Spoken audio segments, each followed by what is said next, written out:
Hola, hola chicos, ¿cómo están? ¿Qué tal? Bienvenidos a esta nueva clase de historia. Yo soy Ana González, tu profesora de historia. Esta semana vamos con historia del Perú. Vamos desde el periodo lítico hasta el intermedio tardío, así que hay que tener mucho ojito ahí, ¿ok? Ya, entonces, no sin antes volverte a recordar que tenemos nuestro espacio de multichat. Recuerda no esperar hasta el último momento para hacer las preguntas. En el multichat los profes están ahí para ayudarte, para apoyarte. Por favor, apóyate con eso, ¿ok? Entonces, para ayudarte también por ese lado, ¿no? Para que no te sientas sola en el momento en que estás repasando. No asumas que todo ya está hecho, por favor. Cada cosita que de repente, ay, no, a la profe le entiendo bien, pero cuando vuelves a repasar, hay cositas a veces que se te escapan y eso sería ideal que tu profe del multichat lo pueda también solucionar porque está ahí para ti. Entonces, vamos a comenzar la clase del día de hoy. Voy a tomar mi captura de pantalla. Ver, 1, 2, 3. Está. Y ahora sí nos vamos rápidamente, vamos a ver qué nos dicen en el chat. Hola, hola, ¿cómo están? ¿Qué tal? Hola Fabián, ¿cómo estás? ¿Qué tal? Buenos días, buenos días. ¿Cómo estás? Fernando, ¿qué tal? ¿Cómo estás? Buen día. ¿Cómo va todo? Para ustedes todavía dictan, trabajan. Estudian hasta sábado, ¿no? Bueno, pero por lo menos hemos terminado este día viernes, sábado chico. Vamos a hacerlo todo bien bonito. Hola, ¿cómo estás? ¿Qué tal, Milenka? ¿Qué tal? Hola, ¿cómo estás? Bien, ahora sí. Ahí está. Nayeli, Milenka, Fernando, Fabián. ¿Cómo están, muchachos? Bien. Vamos rápidamente a compartir nuestra pantallita. Ya, compartir nuestra pantallita.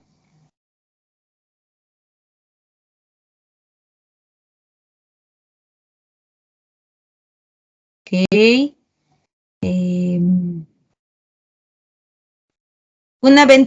La pantalla, vamos a compartir mejor, la pantalla, para que todos puedan ver. Ahora, ¿me confirmas, porfa, si estás viendo la pantalla? A ver, confírmame eso, porfa. A ver, confírmame si estás viendo el PPT. ¿Sí? A ver, a ver. Confírmame, porfa, son 8:01 para comenzar. A ver, no escucho nada. Eso es lo malo de pantalla completa. Ah, sí. Ya, perfecto, entonces. Vamos a comenzar entonces, muchachos. Ah, ya está. Voy a poner aún más grande todavía para que veas toda la pantallita completa. Ahí está, y acá te tengo a ti. Muy bien. Vamos, desde el poblamiento americano hasta el intermedio tardío. ¿Ok? Vamos a ir avanzando. ¡Ching! Ahí está. Vamos primero con las teorías del poblamiento americano.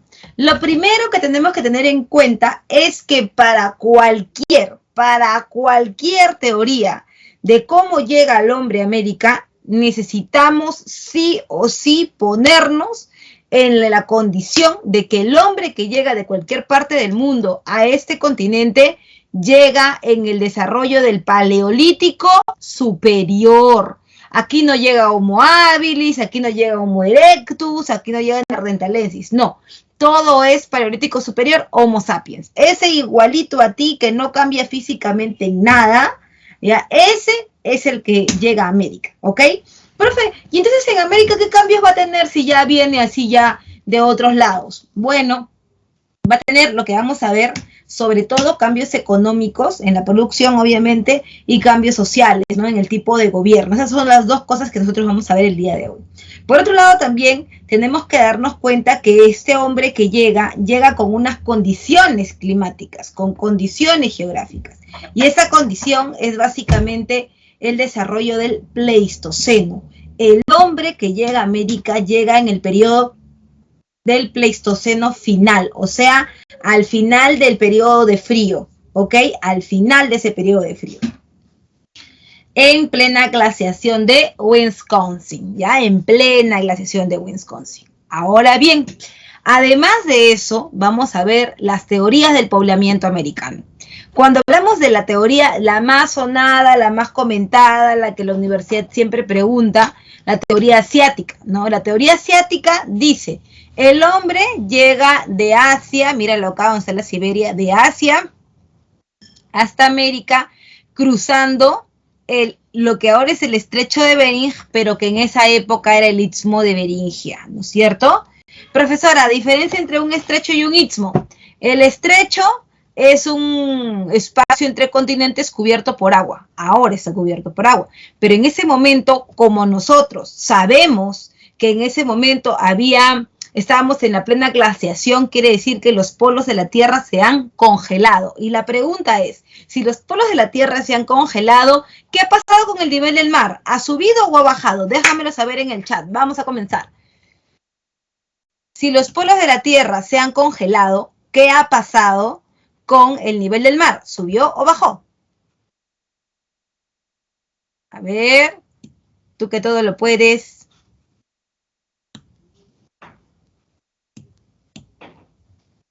Bajó, claro, bajó. Es como cuando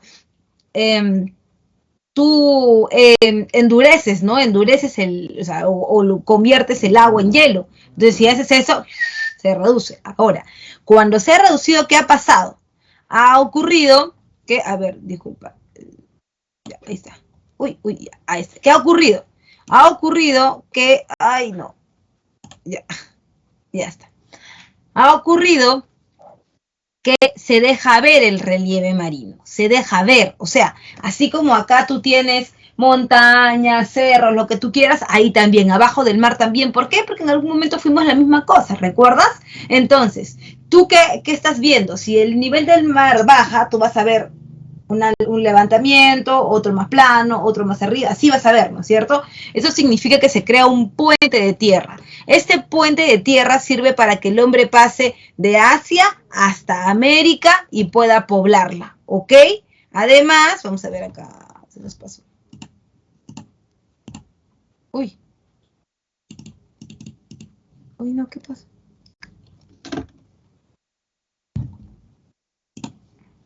¿Viste? Además, es importante entender, claro, profesora, se ve, es un puente de tierra, ya entendí eso, perfecto. Profesora, pero ¿por qué el hombre llega de Asia a América? ¿O por qué llega de cualquier continente a América? Por lo primero que se te viene a la cabeza, sí, el alimento, es importantísimo. Lo que pasa es que los cambios climáticos hacen que el hombre del paleolítico busque alimento porque tú sabes que él no produce nada, todo lo toma de la naturaleza. En ese sentido, es que el hombre viene buscando el alimento. Si hay enfriamiento, la vegetación comienza a escasear, al escasear los animales van a buscar su alimento y los hombres detrás de las plantas y los animales. Entonces, el hombre llega de Asia a América cruzando el istmo de Beringia. Primero, ¿cuánta distancia hay entre Asia y América, profe? Este istmo es de 90 kilómetros, recontra cerquita, 90 kilómetros, es uno de los puntos más cercanos, mira, ¿ya? Otro, la glaciación de Wisconsin, como te lo dije, esto permite que se vea el relieve marino y se cree el puente de tierra, lo que se conoce como la eustasia glacial, ¿no? La reducción del nivel de agua, ¿no? Para que se pueda ver el puente. Y por supuesto las semejanzas físicas. Es decir, cuando nosotros vimos la semana pasada las fuentes históricas, habíamos dicho que existían fuentes materiales. En este caso, Alex Catrica no presenta fuentes materiales, lo que presenta es semejanzas, ¿no? Dice, ya, los nativos asiáticos tienen los ojos rasgados, tienen el cabello lacio, tienen los pómulos salientes, los dientes en forma de pala, ¿no? Y también los americanos lo tienen, así que deben venir de un mismo tronco en común. Por otro lado, también está la teoría oceánica. Esa teoría ya no viene por el norte, viene por el centro, ¿sí o no? Esa teoría que viene por el centro es la que nos propone que desde la Melanesia y la Polinesia el hombre llegó a el continente americano, cruzando el Océano Pacífico. Profe, eso ya es una hazaña. ¿Y cómo va a cruzar el Océano Pacífico? Un poquito peligroso, profe. No creo que haya podido venir haciendo más. Tienes mucha razón. Ha tenido que utilizar algo para poder venir. ¿Qué cosa ha utilizado? Las famosas piraguas con balancín. Las piraguas con balancín son las embarcaciones del Paleolítico, es decir, rudimentarias, que el hombre que el hombre desarrolla para llegar a América. Profe, ¿y qué? Con su embarcación nomás, si esa embarcación tenía la punta hacia adelante, hacia arriba, como los caballitos de Totora, para poder romper las olas del mar, pero eso no era suficiente, joven. Entonces, profesora, ¿con qué se ayudó? Geográficamente se ayudó con la famosa corriente ecuatorial, una corriente que lo empujaba hacia América, y así llegó a nuestro continente. En cuanto a las evidencias, tienes el uso común de las palabras y elementos culturales como la pachamanca y la cerbatana, entre otras, ¿no? Y cuando hablamos de la teoría australiana, hablamos de la teoría que dice que el hombre viene por el sur, ¿no es cierto? El hombre viene por el sur. Sí, profe, sí, el hombre viene por el sur, cruzando las islas del Pacífico. ¿Y por qué?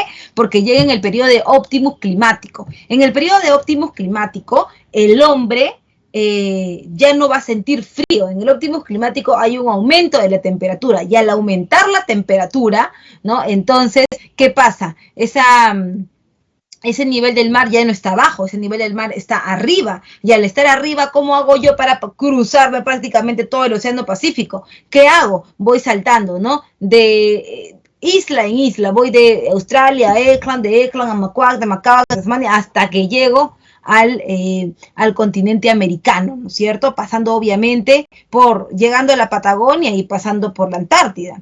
Ahora, estas islas son conocidas como las islas del Pacífico, ¿no es cierto? Las islas del Pacífico.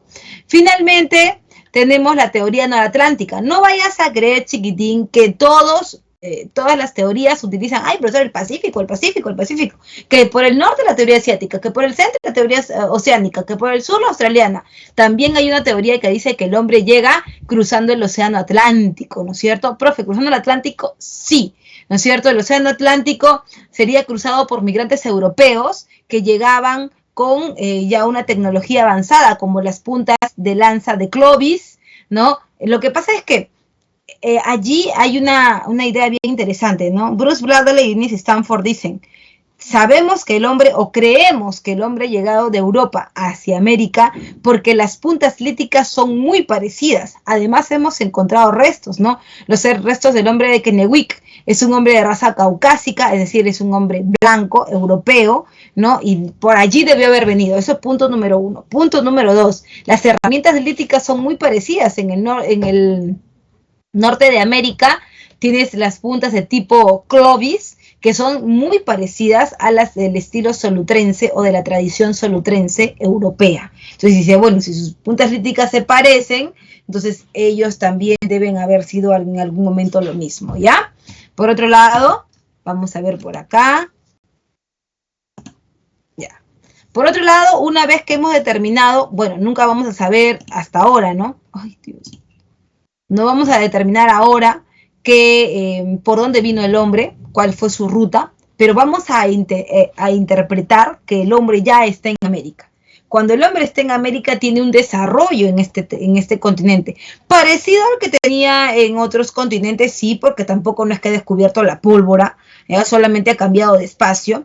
Entonces, aquí se va a desarrollar una nueva organización, una nueva forma de vivir, que tiene características de su llegada de otros continentes, por supuesto que sí, porque tampoco, como te digo, no es que es algo nuevo, que llegó a otro continente y es otra cosa, no, o sea, hay condiciones geográficas, condiciones luego sociales, que el hombre va a hacer suyas en América, pero también lo lógico es que el hombre siga buscando su alimento, que siga cazando, pescando y recolectando, porque es un proceso, ¿ya? Entonces, cuando hablamos del desarrollo del hombre en el continente americano, decimos que hay una periodificación o una periodización, como dijimos la semana pasada. Esta periodización, ¿no es cierto?, tiene su primera etapa, ¿no?, en la división que el profesor Lumbreras hizo, ¿no? ¿Qué hizo el profesor Lumbreras? La primera parte del desarrollo peruano va a estar determinado por el sistema de producción, ¿no? Dice, si no produce nada, periodo lítico. Si comienza a producir más o menos, ya, A lo que decíamos en la historia universal mesolítico, aquí sería arcaico inferior. Y si ya el hombre es productor, arcaico superior. De ahí para adelante ya eso es otra cosa, es un desarrollo social. Pero la primera parte, el primer tramo es un desarrollo económico, ¿ok? En el periodo lítico, entonces el periodo lítico, como es el primero, profe, el hombre no ha cambiado mucho, sino solamente ha pasado hacia el otro lado. Y si solamente ha pasado hacia el otro lado, viene todavía cazador, pescador y recolector. ¿Es cierto, profe? Por supuesto que es cierto. ¿Cómo se llama el periodo en donde el hombre es pescador, cazador y recolector en la historia universal? ¿Cómo se llama ese periodo? A ver, te leo.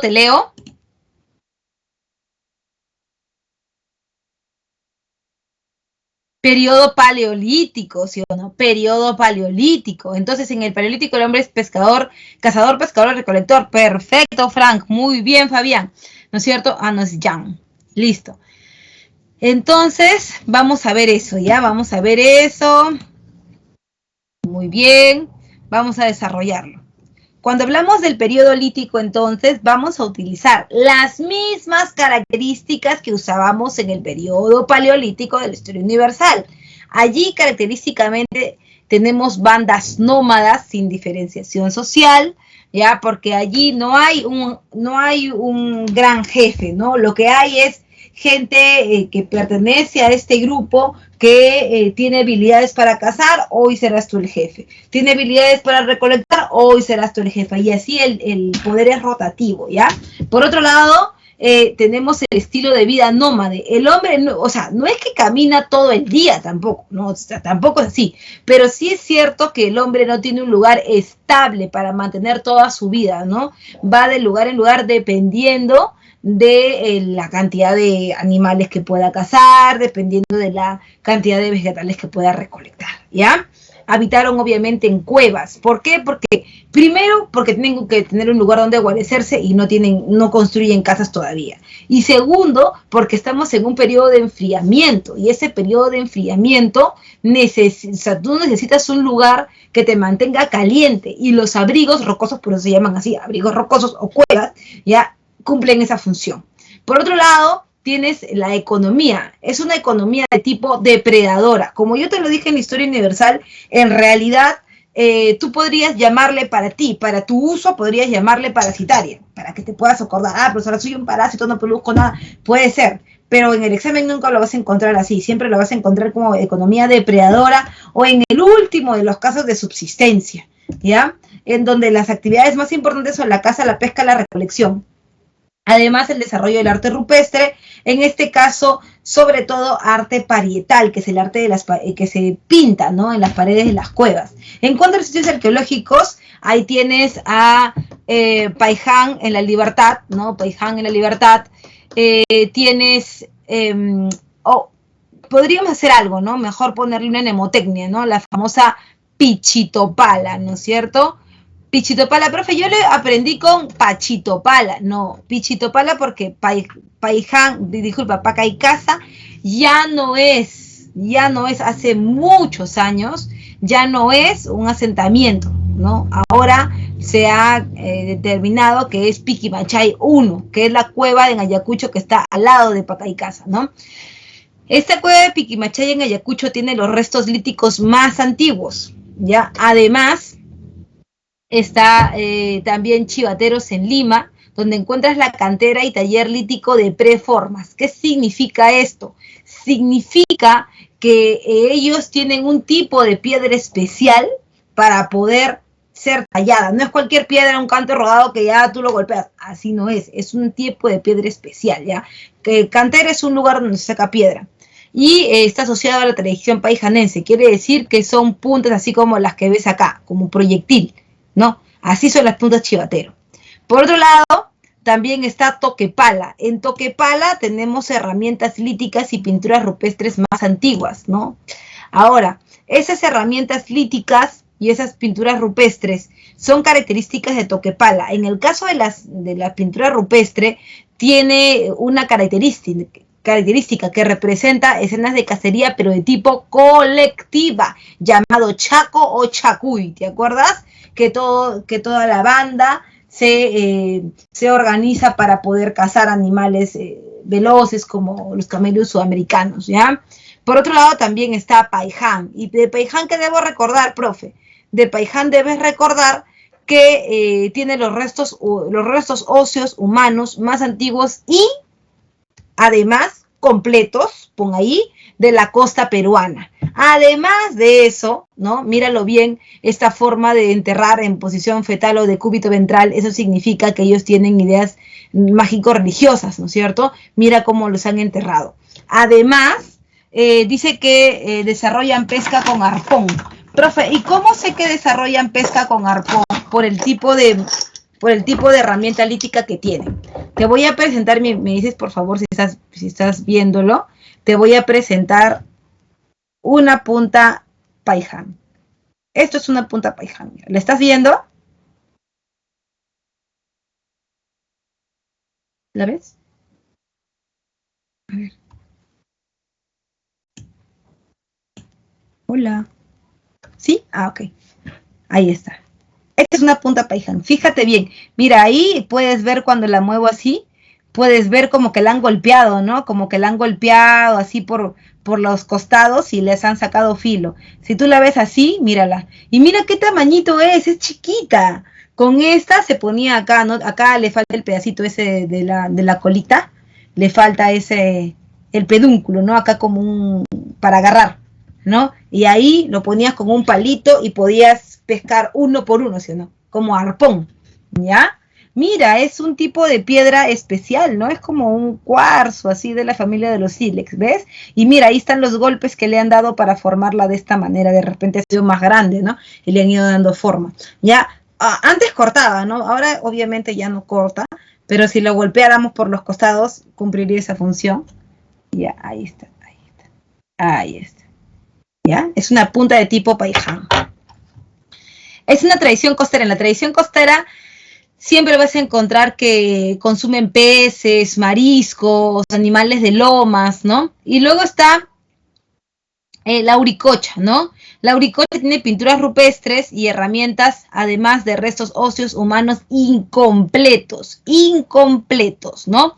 Profe, ¿y cómo es eso de que hay diferencias entre las puntas Paiján y las puntas lauricocha? Sí, mira, como la lauricocha es sierra, tiene una punta, o sea, su tradición es serrana, su tradición es diferente porque ellos no se van a alimentar básicamente de los peces, sino se van a alimentar básicamente de los camellos sudamericanos. Ahora, con ese tipo de herramienta es muy difícil poder cortar, raer, percutar a un camello sudamericano. Por eso utilizamos este tipo de piedra, mira.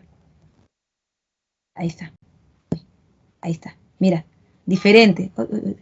Diferente, mira. Más gordita. Ahí está, creo que ahí está. Ahí. Uy, ¿qué pasó? Ahí. Ahí, ¿ves? Diferente, mira. Esta sirve para cortar, se degolla, y una vez que se degolla, ahí está, ¿ves? Ahí está. Mira la diferencia entre las dos, ¿ah? A ver, vamos a poner esto atrás. Ahí. Ahí, ¿ves? Ahí está la diferencia entre las dos. Un poquito más atrás. Enfócate. Enfócate. Ya, ahí está. ¿Ya? Diferentes. Muy bien. Seguimos entonces. Cuando hablamos del periodo lítico, entonces el hombre no produce nada, vive de la naturaleza, es todavía bastante rústico, y luego venimos con el arcaico inferior. Si el lítico peruano característicamente se parece mucho al paleolítico, el arcaico inferior, ¿a qué periodo de la historia universal se parecerá? ¿A qué periodo se parece de la historia universal?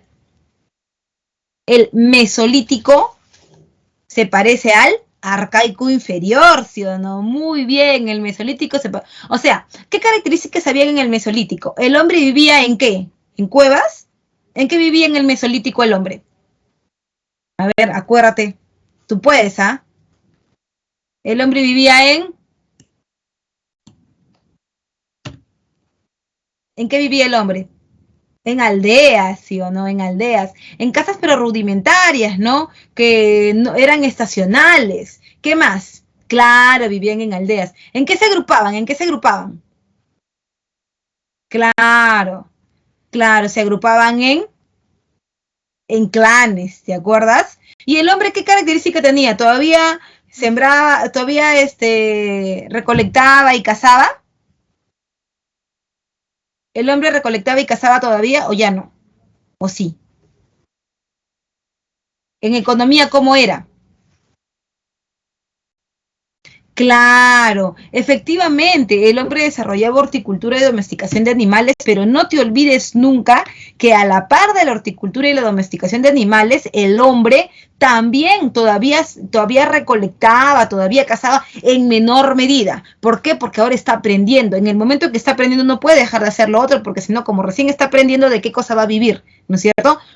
Lo va a mezclar. Hay una economía, si quieres, mixta, así también la llaman, ya apunta en tu cuadernito, una economía mixta con una cacería y una domesticación de animales, con una cacería y una recolección selectiva. El hombre no va a comer cualquier cosa, el hombre no va a decir, oye, ¿sabes qué? Me voy a comer ese camello sudamericano y todos los que vengan. No, él va a decir, no, no, no, no, no, espérate un ratito, ese camello sudamericano es joven, sí es joven, entonces no hay que comerlo.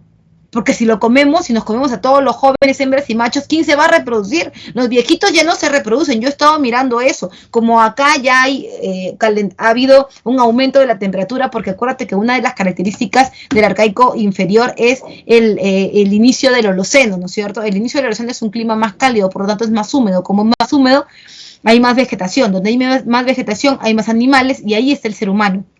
Entonces, si tú tienes tu chocita, ¿no es cierto? Ahí y ves que hay un montón de animales, ves cómo se reproducen, ves las plantas, de ahí te viene ese bichito de que tú también quieres aprender a dominar la naturaleza y te vas a dar cuenta que solamente se reproducen los jóvenes. Por eso es que tú tienes una cacería de tipo selectiva, una recolección selectiva también. Y poco a poco, como vas a estar unas temporadas ahí, porque vas a estar por lo menos estacionalmente, en la primavera, en el verano, ¿no? Porque en el invierno y en el otoño ya pues no hay nada, ¿no?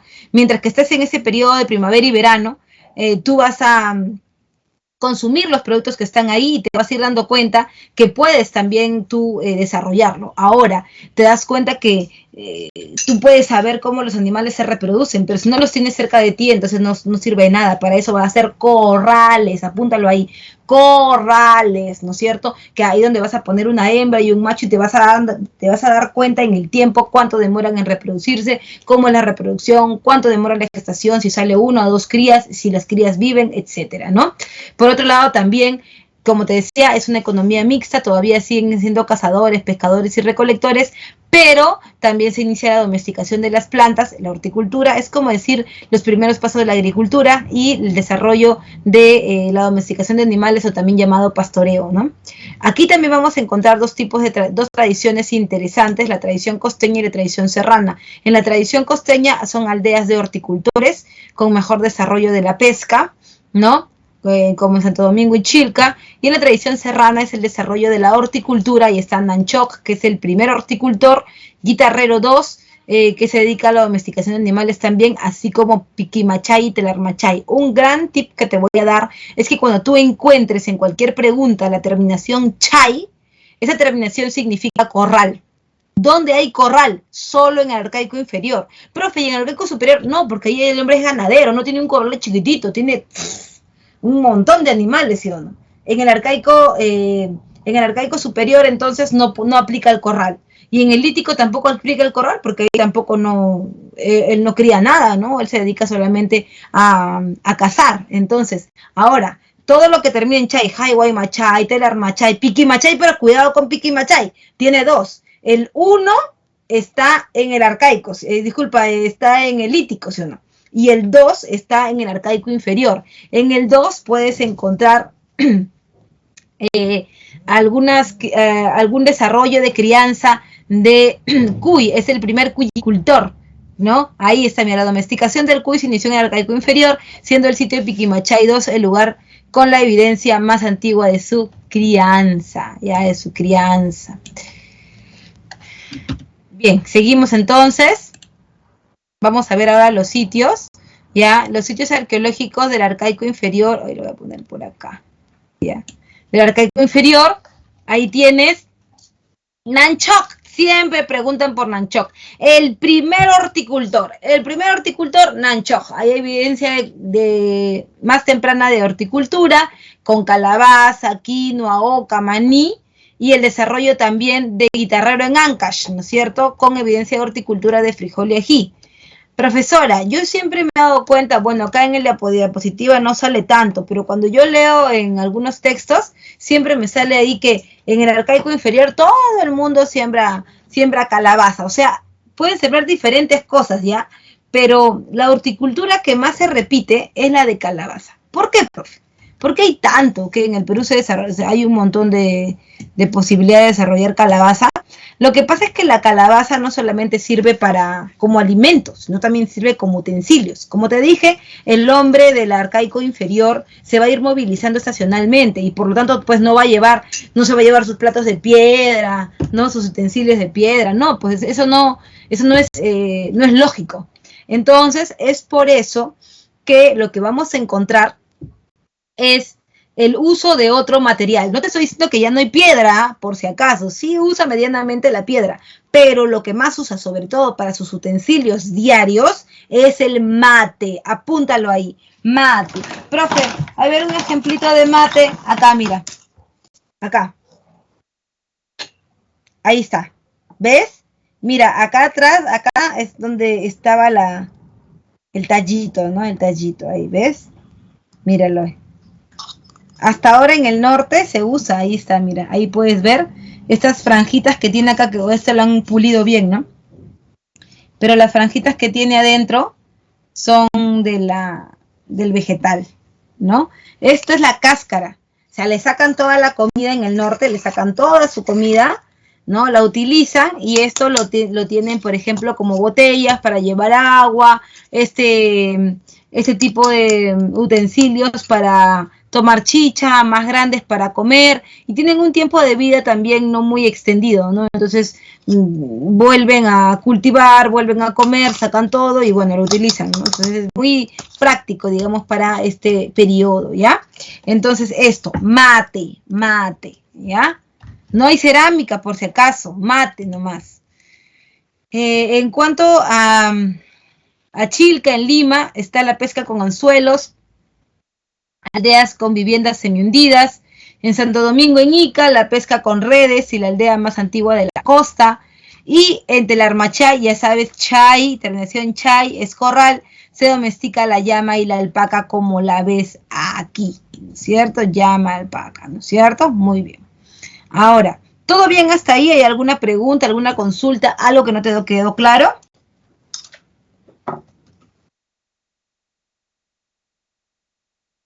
¿Todo bien? 8:31. A ver.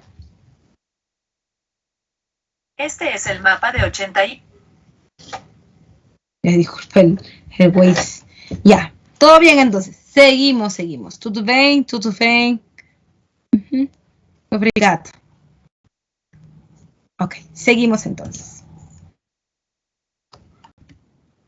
Vamos con el Arcaico Superior. El Arcaico Superior se parece entonces un montón al Neolítico de la Historia Universal. Perfecto con eso. Ahora, el Neolítico de la Historia Universal, ¿no es cierto?, tiene un detallito que el Arcaico Superior no tiene, y apúntalo por favor en tu cuadernito, ¿no es cierto? ¿Qué es lo que no tiene el Arcaico Superior, que sí tiene el Neolítico de la Historia Universal?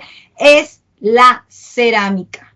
Mientras que en el Neolítico de la Historia Universal ya hay cerámica, acá no hay. Acá no hay. Lo que sí hay es textil, pero no hay cerámica todavía, ¿ya? Ya aparece con un clima cálido, que es el Holoceno, ya está caracterizado por eso, quiere decir que hay una mayor aparición de vegetación, de animales, ya hay mejores condiciones para eso. En cuanto a la economía, es una economía productiva, que está organizada alrededor de la agricultura extensiva, quiere decir que tienes más campo donde poder realizar esta actividad, de secano, es decir, que las lluvias son importantes, no tienes que generar tanta tecnología hidráulica, sino que es más que todo una condición de, digámoslo así, de cultivo natural, ¿no? Y por otro lado, la ganadería también. Nacen los ayllus. ¿Qué son los ayllus? Son las unidades básicas de familiares sociales en el Perú, ¿no es cierto? Son comunidades conformadas por uniones familiares ligadas a un tótem y a un líder, que es el famoso curaca, ¿no es cierto? Que lo vamos a ver hasta los incas.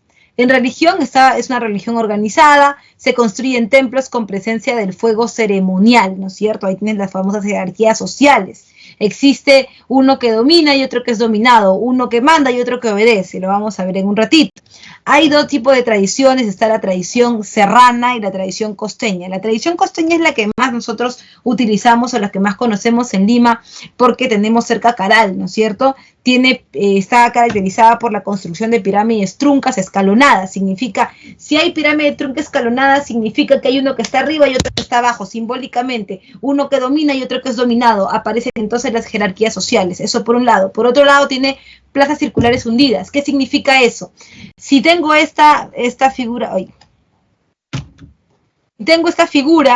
que es la circunferencia, ahí es donde se hacen los rituales. Entonces, si tengo en el círculo, ¿no es cierto?, en la circunferencia, del centro de la circunferencia a cualquier punto de ella, ¿cómo son los radios? Los radios son iguales, y si los radios son iguales, o sea, la medida es la misma, entonces la figura es perfecta. Y si yo hago algún ritual religioso en una figura perfecta es porque hay una alta religiosidad, y si hay una alta religiosidad, entonces es lógico que el tipo de gobierno que existe en el arcaico superior, que aparece ahí, ¿cómo se llama? ¿Quiénes son los que gobiernan en el arcaico superior? Si hay una alta religiosidad.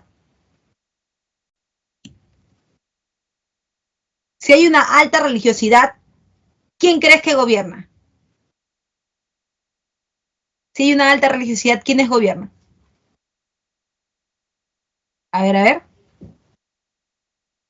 Gobiernan los sacerdotes, ¿no es cierto? Los sacerdotes. Es como dice Nayeli, un tipo de gobierno teocrático, por supuesto, no lo dudes nunca. En el arcaico superior, el tipo de gobierno es teocrático, sin ejército. A ver, me preguntaba por acá, Aisha me dice, profesora, ¿a qué se refiere con ligada a un tótem? Que tiene como característica que toda la religión gira alrededor de un tótem, de una imagen que es la imagen más importante como sagrada para los demás, ¿no? Por ejemplo, podría ser el agua, el sol, ¿no? Es una imagen. El tótem es como un dios, ¿no? Como una imagen central. Y sobre ella están todas las relaciones o los cultos, los ritos, ¿no? ¿Respondí tu pregunta, Aisha? ¿Sí? Listo. Está muy bien, entonces, perfecto. Cuando hablamos de la tradición serrana, hablamos de templos rectangulares de 2 plantas y fogones con ductos. ¿Qué es lo que ocurre acá? En la sierra, ¿no? Hay a mayor altura, hay menor oxígeno, ¿no es cierto? Tienes menor oxígeno. Al tener menor oxígeno, ¿qué ocurre? Normalmente los rituales son con fuego, fogones, ¿no es cierto? Al ser rituales con fuego, como en la costa, por ejemplo, acá en el caso del circular, bueno, tiene el fogón normal, ese fogón nunca se va a apagar. ¿Por qué? Porque el oxígeno que hay en la costa le permite avivar la llama, mantenerla viva. En cambio, en el caso de la tradición serrana, no, porque en la tradición serrana hay poco oxígeno. Por lo tanto, hay que hacer un ducto de ventilación para poder mantener siempre la llama encendida. ¿Ok? Seguimos entonces. En cuanto a en los sitios arqueológicos, hablamos, por ejemplo, del sitio de Boca Prieta en La Libertad, donde está la aldea de horticultores avanzados. Profe, un ratito. ¿Cómo que horticultores? Horticultores es en el arcaico inferior, profe. Tienes que darte cuenta que Huaca Prieta es la entrada, Huaca Prieta es el inicio del arcaico superior y por ende no hay un cambio brutal que tú te vas horticultor al agricultor. No es así. Hay avances y esos avances implican una especialización en la horticultura. Es tan especializado que casi es un agricultor, pero no es un agricultor, pero ya tampoco es un horticultor solamente. Es un horticultor avanzado, prácticamente a un pasito de agricultor. Tiene tejidos con diseños, ¿no? Como lo ves acá, ¿no? El diseño del cóndor y calabazas talladas. Profesora, calabaza tallada significa mate. Sí, mate tallado, ¿no? Profesora, porque yo vi mate en el arcaico inferior, pero este de acá ya es más específico. ¿Por qué? Porque ya no solamente tiene el mate así plano, sino que ahora le echa sus dibujitos, le echa sus símbolos totémicos, ¿no es cierto? Por otro lado, también está Kotosh en Huánuco con el Templo de las Manos Cruzadas. Recuerda que ese Templo de las Manos Cruzadas son hechos de terracota y representan la dualidad, ¿no? La percepción del mundo organizado a partir de fuerzas opuestas, ¿no? Todo lo opuesto y complementario. Es decir, arriba, abajo, bueno, malo, día, noche, todo. Es como el Tao, ¿no? Como el Tao del Yin y el Yang. Que vimos la semana pasada, ¿no? No necesariamente porque son opuestos se destruyen, sino porque si son opuestos se pueden complementar, porque si no existe uno, no existe el otro, ¿ya? Por otro lado, también está Áspero en Lima, ¿ya? Y este Áspero es el centro pesquero y ceremonial de la costa más grande de todos, y destacan Huaca de los ídolos y Huaca de los sacrificios, ¿no es cierto? Huaca de los ídolos y sacrificios, en donde vas a encontrar entierros como el que tú ves aquí, ¿no es cierto? Eso se llama una shikra. Una shikra es una canasta, ¿no? Es un objeto de tejido de fibra en donde se depositan los cuerpos, las shikras. Y por otro lado también tienes el Caral, ¿no? Que es el sitio más importante del arcaico superior, o en todo caso el más trabajado, ¿ya? En donde encuentras el centro ceremonial más antiguo de América. Así es, Caral es el centro ceremonial más antiguo de América, no la ciudad más antigua, sino el centro ceremonial más antiguo. Es contemporánea al imperio egipcio y al sumerio. Recuerda que es por eso que Rukhshadi saca la línea esta de, claro, son pirámides truncas porque al mismo tiempo que Egipto también se están desarrollando la misma idea acá. No porque se hayan copiado, sino porque son necesidades, ¿no?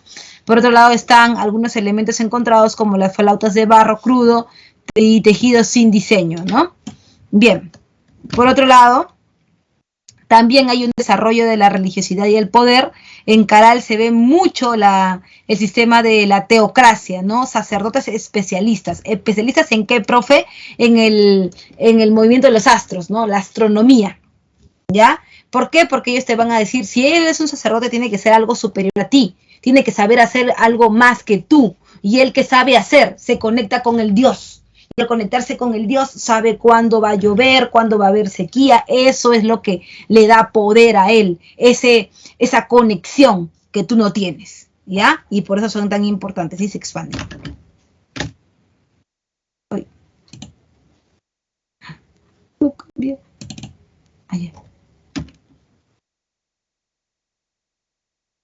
Listo. Ahora nos vamos con las teorías sobre el origen de la civilización andina.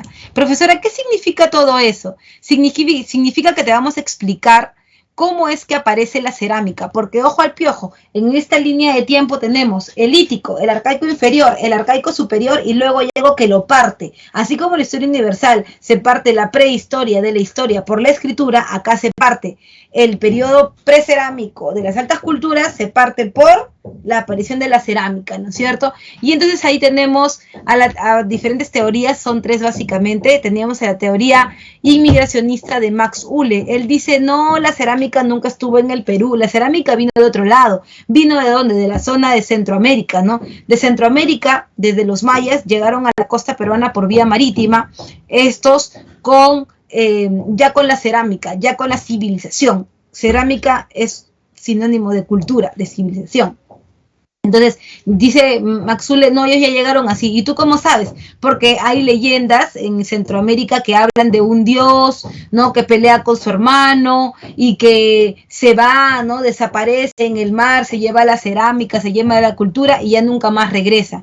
Y hay otras y hay otras leyendas como la de Nailamp, ¿no? En el norte del Perú, que dice que hay un rey, ¿no? Un rey / dios para nosotros, ¿no es cierto? Que llega ¿de dónde? Que llega por el mar con todo su séquito y viene a civilizarlos, ¿no? Lo que se conoce como Proto-Chimú y luego Proto-Nazca, ¿ya? Así dice él que llega, pero Tello dice en los 30, no, pues, no te pases, pues, ¿cómo va a ser así que por una leyenda ya vas a decir que no es así? Mira, en los 30, Tello decía que Chavín era la cultura matriz del Perú, de la civilización andina. En realidad no es que Chavín haya creado la cerámica ya existía. ¿Y dónde existía? Existía en la Amazonía, en la cerámica de tipo Cupisnique, en la zona de Arawak. Entonces, Tello explica que los Chavín tuvieron relación con los amazónicos y de allí tomaron su cerámica. Y al tomar la cerámica, que no era nada, que nadie la conocía, que se podía haber perdido en el tiempo, los Chavín la pusieron de moda. Los Chavín eran el TikToker del momento, hashtag cerámica Chavín, ¿sí o no? Y los Chavín expandieron su estilo cerámico por todo el actual territorio peruano. Entonces, la verdadera matriz de la cultura no es donde se creó, sino quien la volvió famosa, quien la expandió, ¿ya? Y luego está la teoría aloctonista de Federico Kaufmann, y Kaufmann dice, ay, por favor, ustedes ya ven, todo lo ven fantasía, así no es.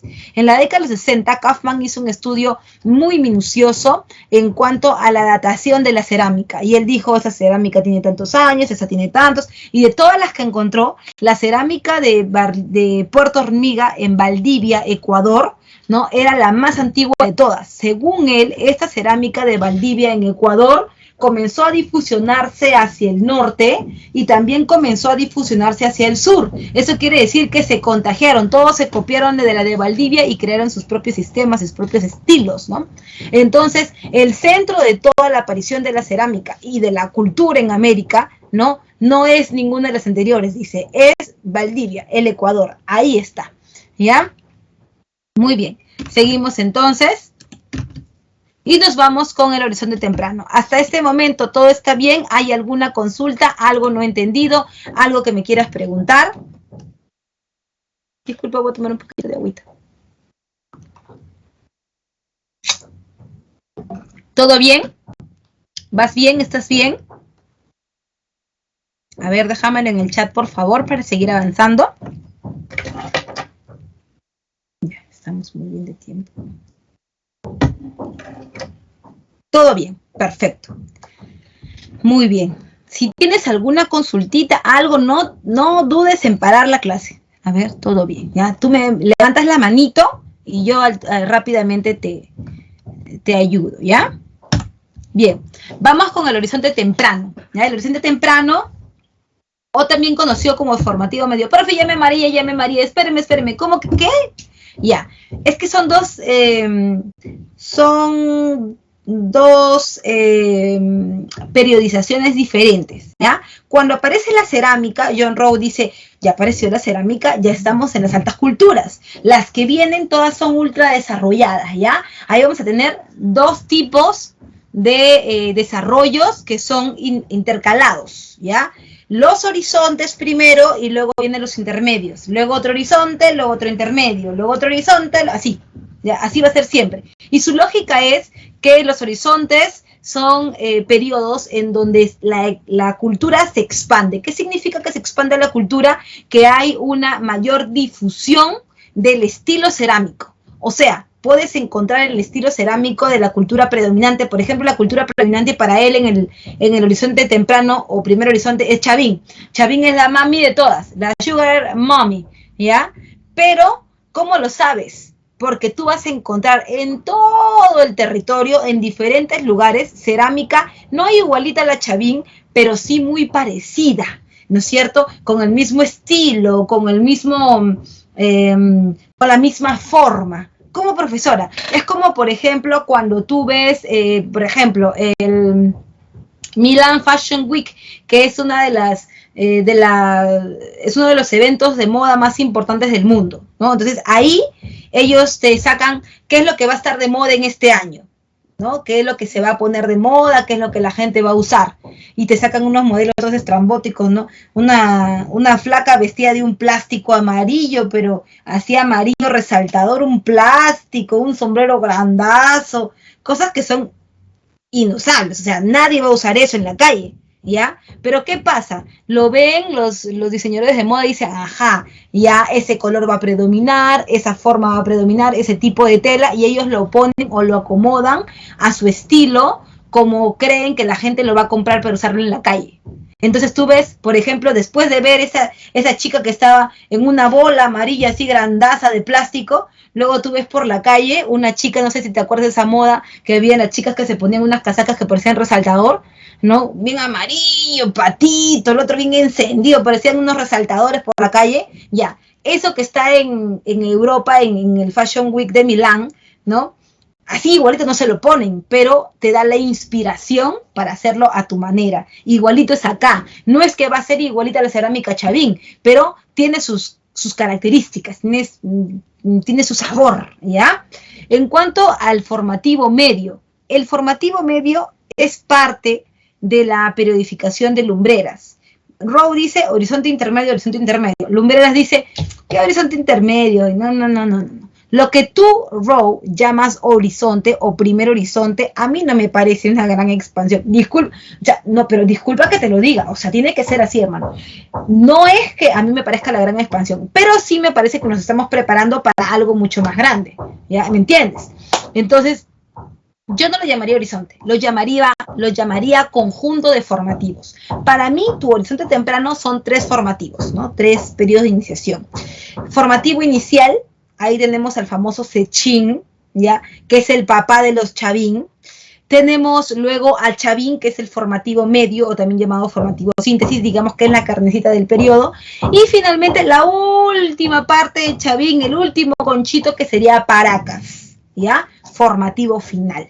Entonces no me vengas tú con que Chavín es lo máximo, porque sí, o sea, sí tiene sus cositas ya, pero tampoco es que wow. Así que yo lo defino así y tú así.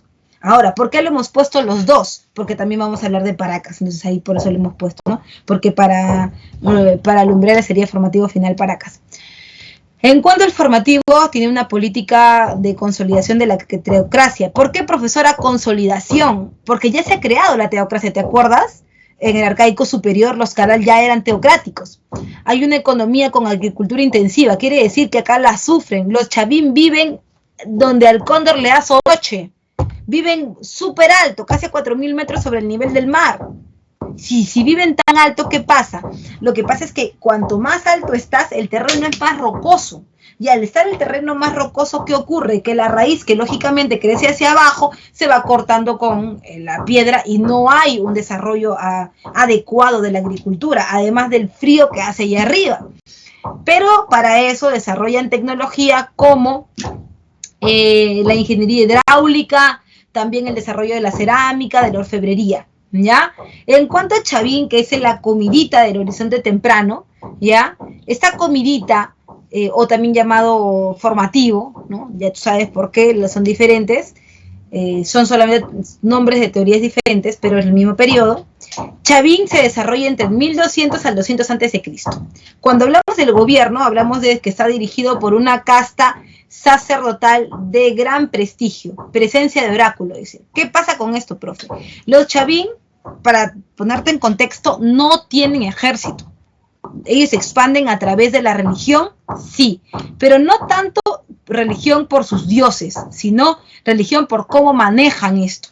Los Chavín son especialistas en el desarrollo del control del inconsciente colectivo. Los Chavín tienen dioses que son terroríficos, sí, pero no es que la gente le dé terror la forma física del dios. Lo que a la gente le da terror es lo que el dios puede ser por ti, porque los Chavín se dan cuenta que ellos, estando allá arriba, son unos misios que no producen nada, o que producen muy poco, o que en el peor de los casos les cuesta demasiado producir. Y si te cuesta demasiado producir, el excedente de producción va a ser muy poquito. Y al ser muy poquito no va a poder alimentar a toda tu población si tú quieres que tu población aumente. Entonces, ¿qué hacen los Chavín? Están allá arriba y allá arriba están así. Ay, no hemos producido nada. ¿Qué estás queriendo decir? Que no hemos producido nada, pero mira abajo. ¿Te refieres al valle? Sí. La gente del valle tiene su comida de sobra. Sí, pues, pero es de ellos. ¿Tú crees que nos van a dar a nosotros? Tenemos que encontrar la forma de que ellos nos den lo que nosotros queremos. ¿Y cómo? Poniendo a nuestro Dios por delante. Nuestro Dios los va a controlar. No te pases. Nuestro Dios no existe. Nosotros lo hemos creado. Así para controlar a la gente. Por eso. Como nosotros estamos en esta zona alta, aquí es muy fácil ver claramente cómo se mueven los astros porque el cielo está despejado. ¿Ya? Entonces nosotros vamos a ir y les vamos a predecir el tiempo. Les vamos a decir, oye, dentro de un mes va a llover, dentro de 2 meses va a haber sequía. Le decimos eso. Si no quieren anexarse a nosotros, les aplicamos. Allá, perfecto. Bajaban, decían, oigan, a los del valle, oigan, miren que dentro de un mes no va a haber lluvia. Ay, por favor, Chavín, no seas ridículo. No seas ridículo que te ves recontra mal así. ¿Tú crees que nosotros te vamos a creer que no va a haber lluvias? Mi Dios lo dice. No habrá lluvias. Si no me creen, aténganse a las consecuencias. Y de verdad, en un mes no había lluvia. Pero no porque el Dios lo había dicho. O sea, no es el Dios, son ellos, los sacerdotes especialistas. ¿No? Entonces, después de un mes regresan. ¿Y cómo fue? ¿Les llegó el mensaje o no? Sí, pero seguro es coincidencia. No creen en mi Dios. Además tenemos el río. Y con el río no nos falta agua, así que lárguense de acá. ¿Sí? Tenías el río. Insolente. Tenías el río. Porque Dios también lo va a secar. Ay, Chavín, no seas ridículo. Nunca se va a secar porque nunca se ha secado antes, ¿entiendes? Ya se va a secar y se van a dar cuenta cuán poderoso es mi Dios. Acuérdense nosotros. ¿Qué hacían los Chavín? Como bien en la zona alta, estos patas desviaban el curso del río. ¿No ves que los ríos son de deshielo? Entonces aparecía el deshielo y en vez de que continúe para que llegue el río hasta el fondo, agarraban acá y lo desviaban. Y al momento de desviarlo, entonces ya pues se secaba, ¿no? Regresaban y le decían, ¿y ahora sí entienden que somos poderosos o no? Y la gente, ay, sí, hazle caso nomás, sí es poderoso, mira lo que ha hecho ya 2 veces ya. Entonces la gente terminaba siendo fiel a estos oráculos, ¿no? Y habían, una vez al año se hacía un ritual de iniciación, la gente iba, peregrinaba, o sea, llevabas todo tu excedente de producción hasta Chavín, o sea, te pasabas casi 3 meses caminando desde Lima hasta Chavín llevándole tu excedente de producción, y los Chavín preparaban una gran fiesta con 300 bailarines, te hacían un ritual de iniciación, tu curaca era entrado al templo nuevo, al templo del dios Triada, para que se conecte con el dios, para que lo vea, y previo a eso lo drogaban, le hacían inhalar cactus San Pedro, hacían que disvaríe, y luego ellos condicionaban esto a la voz del dios, y a la final tú salías creyendo como que el dios te había hablado, obviamente te había dado un mensaje que era dar más excedente de producción, tú ibas y lo decías a la población, y al final era como un círculo vicioso, y los Chavín se llenaban y se llenaban y se llenaban de excedentes de producción y nadie podía pararlos. ¿Por qué? Porque eran los sacerdotes especialistas, o sea, la teocracia la que mantenía el sistema oracular, ¿no es cierto? Que en realidad era solamente la imagen del dios.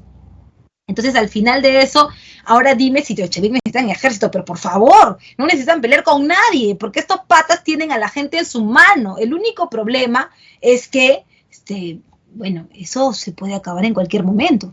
Porque tú estás jugando con la naturaleza. Tú estás diciendo que va a llover, que va a haber sequía. Y si hay un fenómeno del Niño, ¿qué haces? Es que tu problema también está, como Chavín, está en que tú quieres controlar grandes espacios. O sea, si es local, bueno, puedes predecir, ¿no? Pero si es grandes espacios, el fenómeno del Niño te puede comer. Y eso le pasó a Chavín. Los Chavín eran show. Sabían perfectamente que todo eso era mentira. Es más, los sacerdotes se incrustaban dientes de animales de la selva, de felinos, ¿no? Se pintaban la cara, ¿no? para hacer la transición entre ellos, que eran los sacerdotes, y los dioses. Ah, yo soy la representación de él, mírame. Entonces, ese es show. El único problema es que eso tiene un fin, ¿no? Y ese fin fue el fenómeno del niño. Entonces, y lo expresaban en todo, en la litoscultura, o sea, hacían, mira, por ejemplo, esta cabeza clava es la conversión de un sacerdote, o sea, que está haciendo el trance para conversar con los dioses y que le diga qué cosa va a pasar en la agricultura. La cerámica, del mismo modo, es una cerámica que predomina en color negro, es incisa, y además, si te das cuenta, no es real, ¿no? Porque todo lo que ves acá es producto de la combinación entre la realidad y la alucinación, ¿no? Que te acerca a los dioses. De cuerpo globular y hace estribo, además de gollete, ¿no? Eso, ¿ya? Uy. Ya está. Paracas es la continuación de Chavín. Ese Chavín que... Mentalidad de tiburón, dice. A la hábil se creen los Chavín. Creando dioses. Dice, sí, los Chavín son show, son show. Sí. O sea, tú te imaginas que nosotros, o sea, la gente siempre dice, los incas. Pero los Chavín eran maleados. Sí. Esos patas eran más manipuladores que la tóxica, Lucina. Eran más todavía. Sí. Si tú ves una tóxica, esta es una chavina. Porque recontra manipuladora, ¿ya? Bien, vamos con Paracas rápidamente. Paracas es la última fase de Chavín, ya, la última fase de Chavín. En esta última fase de Chavín, como tú sabes, todo cae, ¿no? Cae la estructura Chavín, pero queda un pedacito en la costa sur. ¿Por qué? Porque es fácil de poder predecir. Entonces, hay una influencia Chavín. ¿Y cómo sabes que hay? Porque en su cerámica tienes imágenes felínicas, y el felino es Chavín, ¿no es cierto? En cuanto a la cerámica, profesora, ¿cómo puedo diferenciar Paracas cavernas de Paracas necrópolis? Por dos cosas, por la cerámica y el tipo de entierro. En el caso de la cerámica de Paracas cavernas, es de tipo polícroma, ¿no es cierto? Y post-cocción. O sea, usa muchos colores y además, después de que la horneas, cuando ya está todo así durito, la pintas, pero cuando la pintas, como tiene muchos poritos, la pintura se chupa y se conoce como la pintura fugitiva, ¿no? Y también tienes la fase Paracas necrópolis. En Paracas necrópolis hay una autonomía regional, o sea, ya no depende de Chavín, no tiene nada que ver con ellos están creando como algo nuevo. Y al crearse como algo nuevo tienen que defenderse. Por eso los Paracas necrópolis, a diferencia de los cavernas, los necrópolis sí tienen ejército, ¿no? Y así van a comenzar a avanzar. Tienen un tipo de cerámica monócroma y precocción, o sea, la pintan antes de meterla al horno y por eso sale así un color mucho más vivo. Su asa puente también es característica de ambos periodos. En cuanto a la política, es un gobierno teocrático al principio porque es de influencia chavincio, ¿no? Cavernas. Pero en etapas tardías, o sea, necrópolis, destacó por la casta de guerreros. ¿Ves lo que te decía? En cuanto a las divinidades, son personajes con influencia chavín. ¿Te acuerdas? El felino. El dios oculado y el dios de los báculos. Profe, el dios oculado, el ser oculado o el dios oculado es ese que se ve así como varios hombrecitos por dentro, ¿no? El mismo y varios replicado para adentro, ¿no? Como cuando tú pones compartir pantalla en el Meet, ¿no? Varios hacia adentro, igualito. Y en el caso del dios de los báculos, profe, también hay en Chavín, sí, en la estela de Raimondi, hay, no sé si tú lo has visto, ese que es el símbolo de la Villarreal, ¿no? Que está así, con sus báculos y va para arriba, ¿sí? ¿No? Ya, ese mero, ¿ya? Bien. Por otro lado, también tienes los textiles, donde destacan los fardos funerarios, cuya materia prima es el algodón. La élite usó también fibra de alpaca, hilos de oro, plumas y cabellos, obviamente para diferenciarse socialmente de los demás. En cuanto a la medicina, hay dos momentos importantes: las trepanaciones craneanas en la fase caverna y las deformaciones en la fase necrópolis, ¿no? Ahora, cuando hablamos de las trepanaciones craneanas y la deformación, ambas aplican para distinción social. ¿Por qué? Porque en el caso de la trepanación craneana, directamente no lo hacen para diferenciarse, pero sí en el proceso se diferencian. Por ejemplo, si tú eres un sacerdote y hay que operarte del cráneo, ¿qué hacen? ¿No? Te abren un hueco, sobre todo eso es cuando hay golpes, ¿no? Porque cuando hay golpes, y este es el cráneo, este es el cerebro, y acá está el líquido, ¿no es cierto? Cuando hay golpe, el líquido amortigua, ¿sí o no? Pero cuando hay un golpe muy fuerte, o sea, choca, y al chocar el cerebro se puede inflamar. Si tú no lo drenas, ¿eso qué va a pasar? Puede decantar en una meningitis y puedes morir.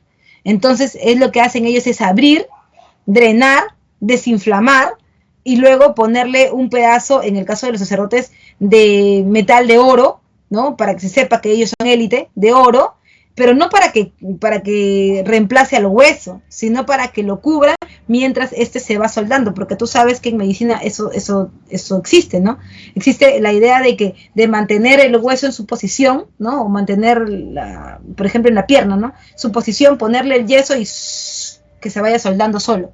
Es lo mismo pasa acá. Y luego vas a ver gente desatando los fardos, vas a ver trepanaciones de gente que ha tenido oro o plata y gente que tiene un pedazo de calabaza puesto ahí, ¿no? Entonces ahí te vas a dar cuenta que no todos son iguales. Profesora, ¿y cómo sabemos que esa gente no se ha muerto cuando la han operado? Porque el hueso ha crecido, ha quedado más chiquito el hueco que que el disco que la puedan haber puesto de oro, de plata o de calabaza, ¿no?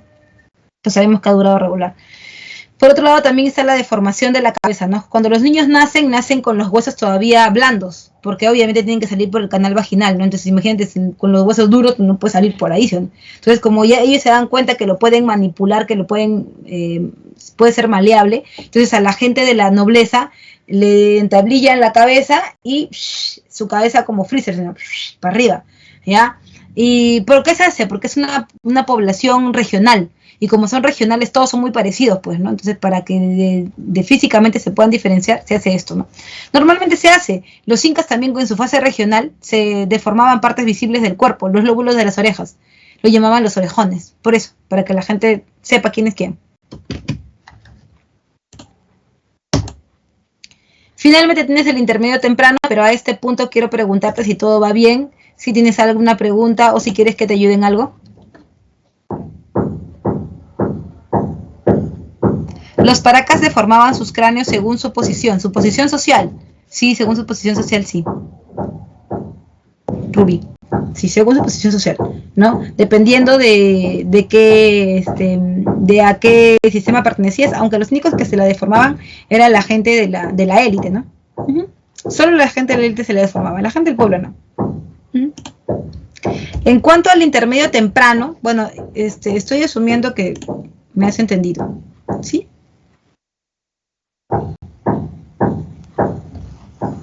Como no entiendo por qué no duraron. Esa parte no entiendo. ¿Que no duraron porque se morían por la deformación? No, no morían por las deformaciones. Arquitectura Paracas, básicamente arquitectura funeraria tienen, ¿no?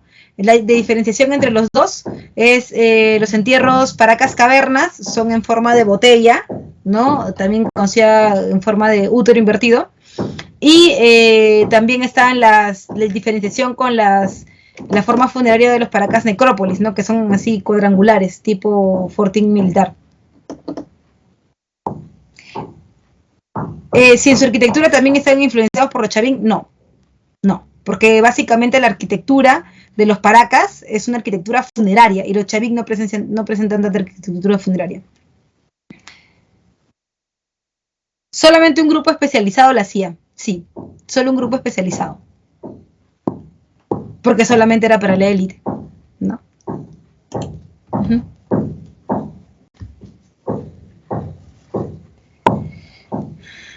Listo. ¿Alguna pregunta más?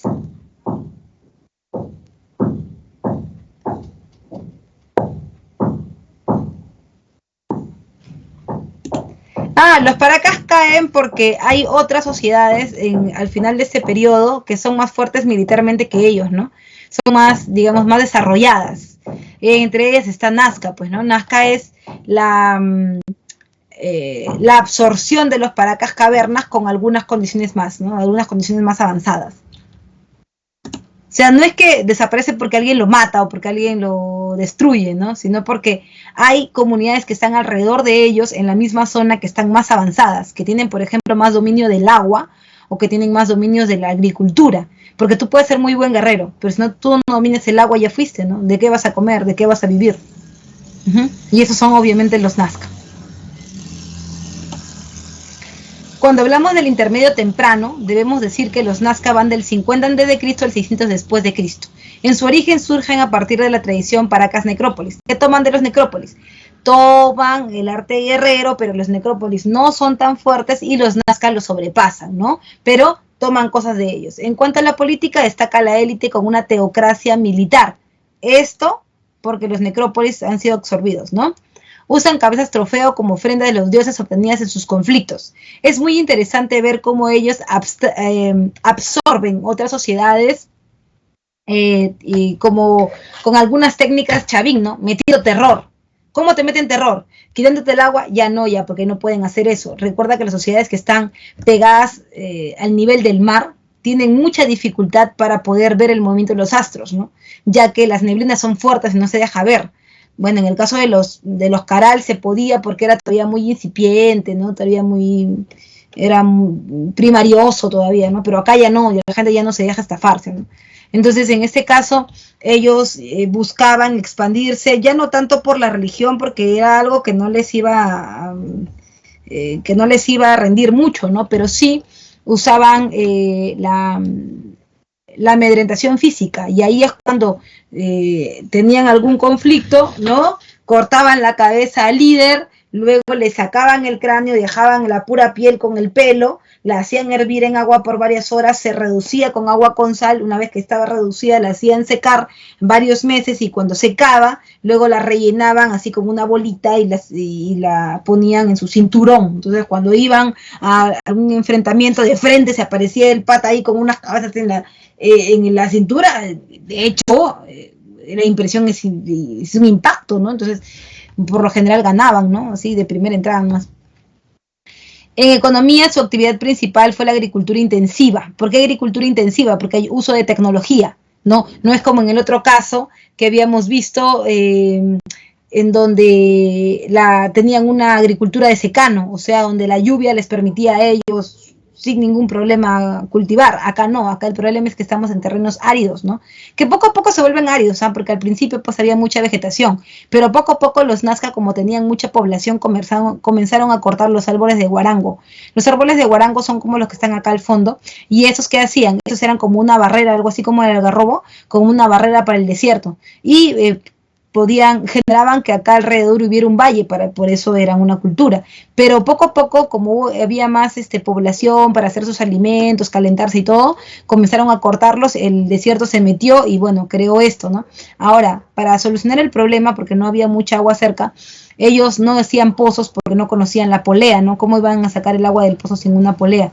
Entonces, en vez de subir el agua, mejor ellos bajaban por el agua, ¿sí o no? Y ahí está interesante, ¿por qué? Porque ese es el río subterráneo que pasa por debajo de la costa peruana, ¿no es cierto? Estos ríos subterráneos, ellos los identificaban con las líneas de Nazca. Acá hay un río, acá hay otro, y los identificaban de esa manera, para que no se les pierda y en cualquier momento puedan utilizarlo, como decía Toribio Mejía Césped. Entonces, y en cada uno se podía hacer lo que se conoce como la galería de filtrante. El puquio es cuando no está empedrado, y la galería, o sea, cuando recién lo han hecho natural. La galería de filtrante es cuando le han puesto piedras para evitar que se deslice hacia abajo. Ahora, en este caso, la galería de filtrante toma agua del subsuelo, ¿no?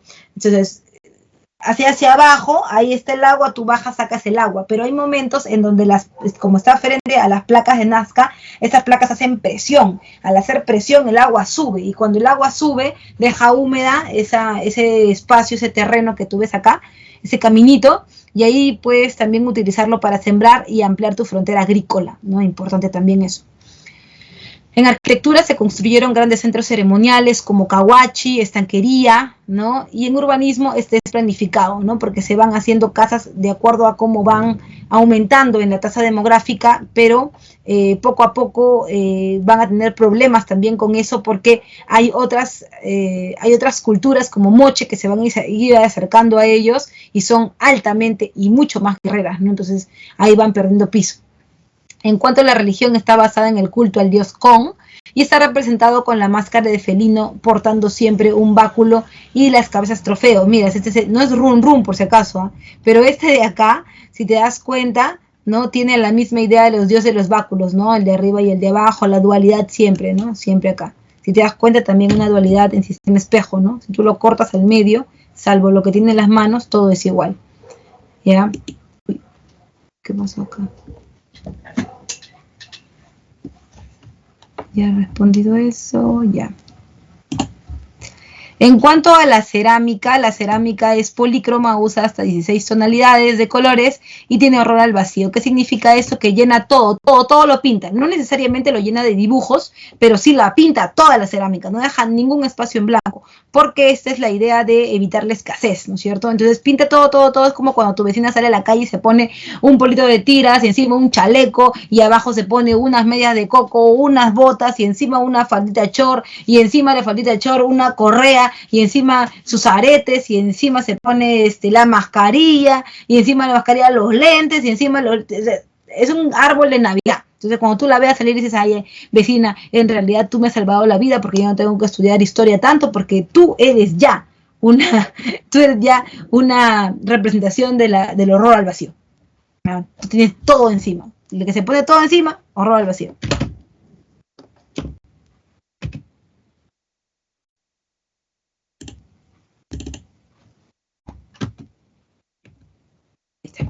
Ahí están las líneas de Nazca, como te le decía, hay varias versiones sobre ellas, ¿no? Podrían ser marcadores de ríos subterráneos, como dice Toribio Mejía Césped, caminos ceremoniales, o como dice María Reich, calendarios astronómicos, ¿no? En ese mismo periodo, pero hacia el norte, están los mochica. Los mochica están ubicados en la costa norte, mira su expansión, son grandes guerreros, Piura, Lambayeque, La Libertad y Ancash. Estos patas estaban yendo con todo hacia abajo.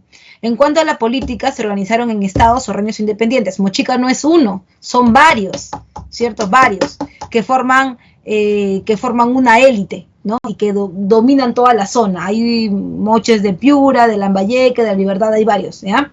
En cuanto a las mujeres forman parte de la élite gobernante, se ve más acá que en otras culturas, no es que solamente hay acá, porque también está en Lima, también hay, bueno, en toda la zona de Lima hay, ¿no? Que es lo más seguro que te puedo decir ahora, ¿no? De repente hay otros ejemplos, pero el más seguro para este periodo es Lima. Hay elementos comunes que unen a todos estos estados, ¿no? ¿Qué los une? Los une el idioma, que es el muchico, y las costumbres como las vestimentas y ceremonias, ¿no? Entre los dioses, el más importante destaca Ayapaec, que representa a los guerreros moche, ¿no? Y ahí, como lo puedes ver, al gran Ayapaec, ahí está, mira. Bien, sus piernitas bien torneadas, mira Ayapaec ahí, ahí está, con su serpiente, ¿no? Y también acá, la serpiente en el hacha, ¿no?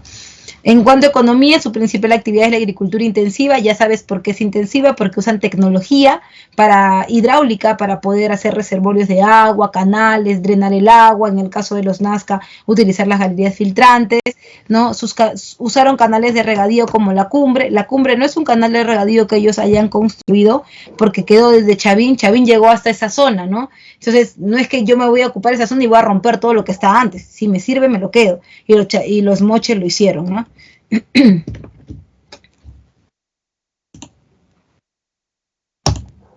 Ya está. Aquí, por ejemplo, podemos ver la representación de una mujer, que es la dama de Cao. Bueno, esta es Magali Solier, pero representando a la dama de Cao, ¿no?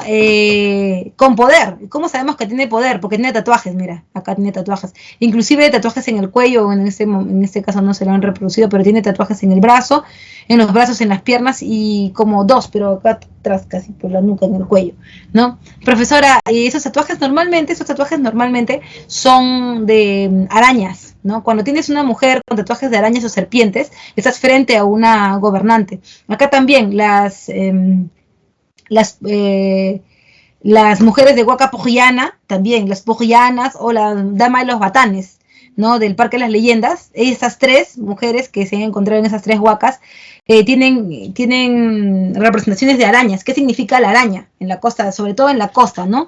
En la costa norte y centro, como es Lima, la araña representa humedad, ¿no? Cuando hay humedad hay arañas. Y si hay humedad en esa zona es porque la lluvia se avecina. Y si se avecina la lluvia va a haber una buena cosecha. Por lo tanto, ellas son como las que auguran buena suerte, digamos, ¿no? Este es el complejo arqueológico de El Brujo, ¿no? Donde está Huaca del Brujo, Huaca Cao Viejo, Dama de Cao, ¿no? Donde está, bueno, Cao Viejo, donde está la Dama de Cao, y Huaca Rajá, donde está la tumba del señor de Zipán, ¿no es cierto? En cuanto a la metalurgia, destacan en el uso intensivo del cobre, las selecciones como la tumbaga y el dorado del cobre. Ok, mira, tienes que darte cuenta que la metalurgia y la orfebrería son cosas diferentes. La metalurgia es el trabajo en metal, o sea, aplanar el metal, no sé, combinarlo, trabajar el metal crudo. En cambio, la orfebrería es el trabajo ya artístico, ¿no? Artístico. Ellos destacaron más que todo en la metalurgia, o sea, en trabajar el metal en crudo, ¿no? Y en cuanto a la cerámica, recuerda, es una cerámica de tipo bícroma. Hay polícromas, ¿no? Hay polícromas, pero por lo general es bícroma, ¿no? Usa el rojo, el anaranjado ocre y el blanco cremoso. ¿Ya? En cuanto a forma, es pictórica. Sí, hay pocas pictóricas, hay pocas. ¿Qué significa ser pictórica, profe? ¿Cómo este? Uy, no. Pictórico es como esto, mira. Pictórico es como esto de acá, o sea que está liso y está pintado. ¿En Moche hay pictórico, profe? Sí, pero no es lo que más predomina. Lo que más predomina es la escultórica. Te hemos puesto pictórico porque también hay, ¿no? Pero lo que más predomina es el escultórico, o sea, sí que sea moldeado, ¿no? Que se vean sus manitos, sus piernitas, todo, ¿no? Es realista. Es realista porque ellos no se imaginan nada como los Davín que se imaginan todo, no, no, no.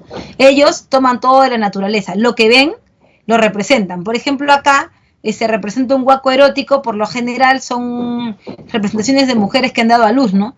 Mujeres que tienen pues el órgano reproductor femenino agrandado por el tema de que acaba de salir un niño por ahí, ¿no? Y luego tienen asa gollete. ¿Cuál es el asa gollete, profe? Este que parece una mochila, mira acá atrás, en su espalda. Una mochilita, el asa gollete. ¿Ya?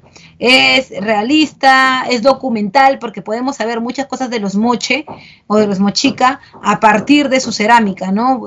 Hay huacos retratos, huacos eróticos, huacos que representan enfermedades. Podemos saber, tener datos de ellos, de las enfermedades que padecían, porque existen huacos, por ejemplo, con características de personas con síndrome de Down, que no es una enfermedad, es una condición, pero podemos saberlo, ¿no? Podemos saberlo, podemos saber que también tenían algunas enfermedades a la piel, ¿no? ¿Cómo hemos llegado a eso? Porque ellos han dado los datos ahí. Vamos con el horizonte medio y para eso quiero preguntarte si todo está bien, si todo va bien. ¿Hay alguna consulta? Nuevamente voy al chat.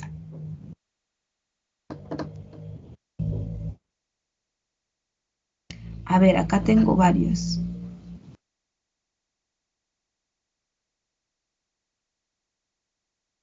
Ah, que el dios Con tiene como un taparrabo. Es un falderín, ¿no? Que normalmente usan en el ejército para poner las cabezas trofeo. Ajá. Dice, el intermedio temprano corresponde a la división de Rowe. Sí, recuerda, ya solamente vamos a ver la división de lumbreras en el lítico, arcaico inferior, arcaico superior, hasta formativo. Ahí termina lo de él. Y luego para adelante la universidad toma todo de Rowe. Horizonte, intermedio. Horizonte, intermedio. Sí, sus tatuajes son de serpientes, sobre todo las serpientes y las arañas, ¿no? Que las dos están en espacios donde hay humedad. ¿Todo bien entonces? ¿Hay alguna consulta más, alguna pregunta? ¿Todo bien? Sí, Ayapaec es el dios principal de los mochica, ¿no? Es el que une. Esa imagen de Ayapaec los une a todos. Como son varios reinos chiquititos, hay dioses secundarios, ¿no? Pero Ayapaec es el que comparten todos.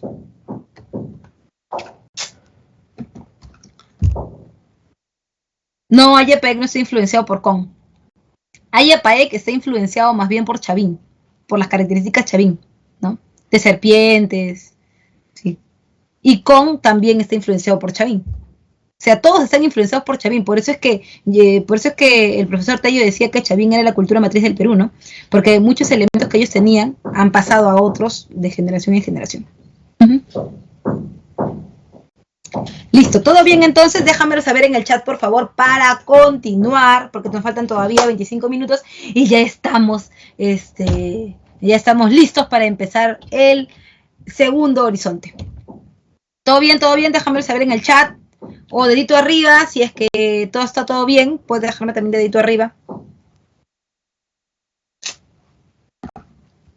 Reaccionar con dedito arriba. Sí, sí, sí, ¿todo bien? Claro que yes, dice. Claro que yes. Yes, yes, yes. Listo. Vamos entonces, vamos a regresar. Listo. Horizonte medio. Cuando hablamos del horizonte medio, hablamos de dos culturas básicamente, ¿no es cierto? Hablamos de los Tiahuanaco y de los Wari. Pero tengo que decir algo muy importante. En este horizonte medio no es que algo se crea de la nada. No hay algo que se cree de la nada. Así como en el intermedio temprano, nosotros dijimos que los Nazca provienen de la última fase de Paracas, de Paracas Necrópolis. Hay una relación ahí. Ya también existe una relación con los horizontes. Fíjate, los horizontes son periodos de expansión. Cuando ese periodo de expansión se rompe, se crean chiquititos, ¿no? Culturas chiquititas. Esas culturas chiquititas mechan entre ellos, ¿no? Y hay uno que gana. Y ese que gana se convierte en un horizonte. Y luego ese horizonte se rompe, ¿no es cierto? Y cuando se rompe hay un montón que salen, ¿no es cierto? Se mechan entre ellas. Y hay uno que triunfa. Y así, así, así. Así debería haber sido hasta los horizontes que se pudiera. Pero la llegada de los españoles lo cortó en el tercero, ¿no? Que es el periodo de los incas. Muy bien, se desarrollaron dos culturas básicamente, los Tiahuanaco y los Wari. Eran sociedades complejas con centros urbanos en la costa y en la sierra. Ya, muy importante. Wari fue un estado militarista, a diferencia de los Tiahuanaco, que ellos no tenían un ejército. Los Tiahuanaco más bien se expandieron tipo Chavín, ¿no? Con algunas características Chavín. Oiga, profe, los Chavín están metidos en todo. Inclusive, ese dios de los báculos que yo estoy viendo acá se parece bastante al de la estela de Raimondi, profe. Mira, para que te des cuenta de eso, te voy a poner esto para que veas, para que veas. Te voy a poner acá para que te des cuenta. Mira, es igualito. Eso es lo bueno de estar virtual, que todo lo puedes encontrar al toque. Así acá. Ah, disculpa. Mira, joven. No me digas que no se parece. Míralo bien. Mira, esto es Chavín. Profe. ¿Y el dios de los báculos, profe? Ya, por eso dice que Chavín es la cultura matriz del Perú, pues. Porque hay una secuencialidad, ¿no? En cuanto al sistema religioso de gobierno. ¿Ya? Muy bien. Vamos a volver con nuestro... ¿Ya? ¿Estás viendo la diapositiva? Dime que sí, por favor. Dime que sí. Dime que sí. Muy bien, estamos a la hora. Okidoki. Bien, cuando hablamos del horizonte medio, como te decía, o sea, de hecho, es muy parecido. ¿Ya? Es muy parecido. Ya, vamos primero con Tiahuanaco. Tiahuanaco va del 200 al 1200 después de Cristo y está ubicado en la meseta del Collao. Profe, ¿dónde es eso? Ya, eso es para que veas, o sea, que tú siempre pensabas que Tiahuanaco y Wari eran la misma cosa. No, mira, Tiahuanaco está acá, casi está entre el sur del Perú, el norte de Chile y Bolivia. Ya, ahí está. ¿Ya? Esta es la zona de interacción. En cuanto a la política, es un estado expansivo, colonizador, no violento. O sea, ¿tiene ejército? No tiene ejército, pero se expande a través de otros mecanismos. Ya. En cuanto a la economía, los Tiahuanaco tienen demasiadas dificultades. La primera es que ellos viven demasiado alto, viven a 4.800 metros sobre el nivel del mar, joven, o sea, no te pases, 4.800, ¿ya? Esta principal actividad económica que tienen no es entonces la agricultura, porque viven demasiado alto, pero sí desarrollan ganadería de altura, o sea, el ichu que está arriba, que es lo único que crece ahí, eso pueden comer algunos animales que tienen, nada más. Profe, ¿y cómo se mantienen? Van a estar flaquitos. Más o menos. Tienen la misma idea que los Chavín. Como viven a 4.800 metros sobre el nivel del mar, punto número 1, tienen cielo despejado, así que pueden ver muy bien el movimiento de los astros. Punto número 2, también pueden ver muy bien hacia abajo. La altura les permite una ubicación estratégica. Muy bien hacia arriba, muy bien hacia abajo. Hacia abajo, ¿qué ven? el valle. El valle, jóvenes, el valle termina siendo para ellos el mapa, ¿no? Ellos cuando miran, algo que tienen diferente a los chavín es que los chavín miran para abajo y ellos se meten con todo, ellos invaden todo lo que pueden, ¿ya? Ellos no hacen distinciones, pero los tiahuanacos sí hacen distinciones, dicen, o sea, espérate, primero vamos a ver qué queremos comer, ¿qué nos falta? ¿Qué quieres comer? Bueno, sería bueno el choclo, ¿no? Porque mira, o sea, ponte a pensar, el choclo ellos lo pueden deshidratar, ¿sí o no? Y cuando lo deshidratan se convierte en maíz y lo pueden traer. Estamos lejos, ¿ah? Tienes razón, apunta, choclo. ¿Qué más? ¿Tú crees que también podría ser un ajicito, ¿no? Porque a veces falta, no sabe a nada la comida.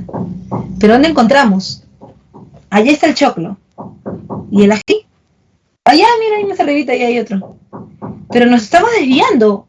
No importa, total, no vamos a decir choclo, vamos a comer todo el día, ¿no? Ah, tienes razón. Entonces se van a otro piso ecológico, sacan ají, se van a otro piso ecológico, sacan papa, se van a otro piso ecológico, sacan carne, ¿no es cierto? Eso se conoce como el control vertical de los pisos ecológicos. Los tiahuanaco son selectivos y tienen una colonización discontinua del territorio, ¿no es cierto?, para los productos que ellos desean. Ahora, ¿cuál es el objetivo? El objetivo de esto es acceder a los recursos de diversas regiones sin depender de un intermediario. Ellos no dependen de nadie, ellos van directo al productor, ¿no? Y entonces eso quiere decir que ellos no comercian, ellos lo que hacen más bien es sacar, ¿no? Por otro lado, ¿cómo hacían esto, profe? O sea, ya, yo entiendo, los tiahuanacos dicen, ya, vamos acá a colonizar, aquí. Pero, ¿cómo? Si no tienen ejército, entonces esa parte no entendí. Ah, ya, lo que pasa es que los tiahuanacos iban, pues, pronosticaban el tiempo, pues, ¿no? Con sus dioses y toda la cosa, el dios de los báculos, y que Dios ha dicho esto. Igualito que los chavín esa parte. Pero, ¿sabes qué hacían? Los tiahuanacos iban con un grupo de personas que ya estaban ensayadas en eso, estaban entrenadas en eso. Tú vas a hacer, tú y tú. ¿Y qué vamos a hacer? Cállate. Como el papá del chico que le metió el apo, cállate. Lo primero que vas a hacer, ¿ya?, es aprende bien del Dios, vas a aprender bien, te voy a enseñar, ¿ya? Vas a aprender bien de economía, de política, todo, y vas a ir a esos pueblos y les vas a meter el flor a la gente, les vas a hablar de los tiahuanacos, que los tiahuanacos por acá, que los tiahuanacos por allá, les vas a hablar de mi Dios, y una vez que estén sensibilizados, ahí entramos nosotros y le decimos las cosas, pues le predecimos. Ah, ya, perfecto, se llama colonizador. Ese colonizador es el que tú conoces como mitimae. Los mitimaes no son incas, los mitimaes son tiahuanaco. ¿Ya? Muy bien. Ahora bien, profesora, pero eso solamente cumplían control vertical en los pisos ecológicos. Creo que también lo llamaban sistema de archipiélagos o también lo llamaban enclaves, ¿no? ¿Es lo mismo? Sí, es lo mismo, pero no solamente cumplían con eso. También los tiahuanacos decían, bueno, ya, para que no digan que uno es vago, para que no, ya, vamos a hacer también algo nosotros. Allá, 4.800 metros sobre el nivel del mar, todo lo que tú siembras se quema o no crece. ¿Por qué? Punto número 1, a 4.800 metros sobre el nivel del mar hay demasiada roca que evita que la raíz crezca, ¿no es cierto? Lo corta. Entonces, ¿qué hacen ellos? Chacras elevadas. Es decir, del suelo que está rocoso le ponen acá tierrita, ¿no es cierto? Tierrita hacia arriba. Y acá en este hueco que queda canalizan los ríos, ¿no? Entonces canalizan el río, los lagos, las lagunas las canalizan y las ponen acá al medio. Se queda como una jorobita, hacia abajo, así. Entonces en el día a 4.800 metros sobre el nivel del mar tienes el sol acá lo tienes, quema todo, el sol quema todo, quema las hojas de las plantas, quema tu carita, quema tus manitos, quema todo. Por eso es que esta agua es importante, porque el agua filtra, al filtrar humedece la raíz, mantiene la planta entonces húmeda y el sol no la puede matar. Por otro lado, los rayos solares caen perpendicularmente a esta agua que está acá. En el día, esta agua se calienta con los rayos solares y en la noche, con el frío seco, y te digo que es frío seco porque está lejos del mar, ¿no? Con el frío seco de la noche, ese impacto, ese golpe de las temperaturas, saca el vapor de agua. Y el vapor de agua de las noches mantiene, ¿qué cosa? Húmedas las hojas de las plantas. Entonces, en el día, la planta está húmeda por filtración y en la noche por vaporización, creando un sistema o un microclima que les permita que les permita cultivar. El único problema de esto es que no se puede hacer en grandes extensiones de territorio, solamente se puede hacer en algunas pequeñas y por eso es que complementan con el control vertical de los pisos ecológicos. ¿Ok? En cuanto a arquitectura, la arquitectura es de tipo monumental, ¿no? Grandes estructuras, megalítica, grandes estructuras de piedra y principalmente religiosa. Destaca la ciudad de Tiahuanaco o Taipicala.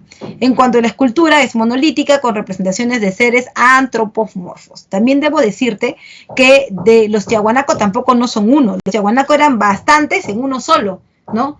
Como te digo, están los mitimaes que van a colonizar. Como todos eran uno solo, ¿qué pasa? Los Tiahuanaco todo iba muy bien. Hasta que los Tiahuanaco terminan cayendo, ¿por qué? ¿Por un fenómeno del Niño? No, nada que ver, por una helada. La cordillera se congela, ¿y qué pasa con eso? No solamente eso genera problemas para los que están en las zonas altas, no también para los que están en el valle. ¿Por qué? Porque cuando se congela la cordillera, ¿qué pasa? O sea, cuando hay frío extremo, también el agua del río es poca, ¿no es cierto? Hay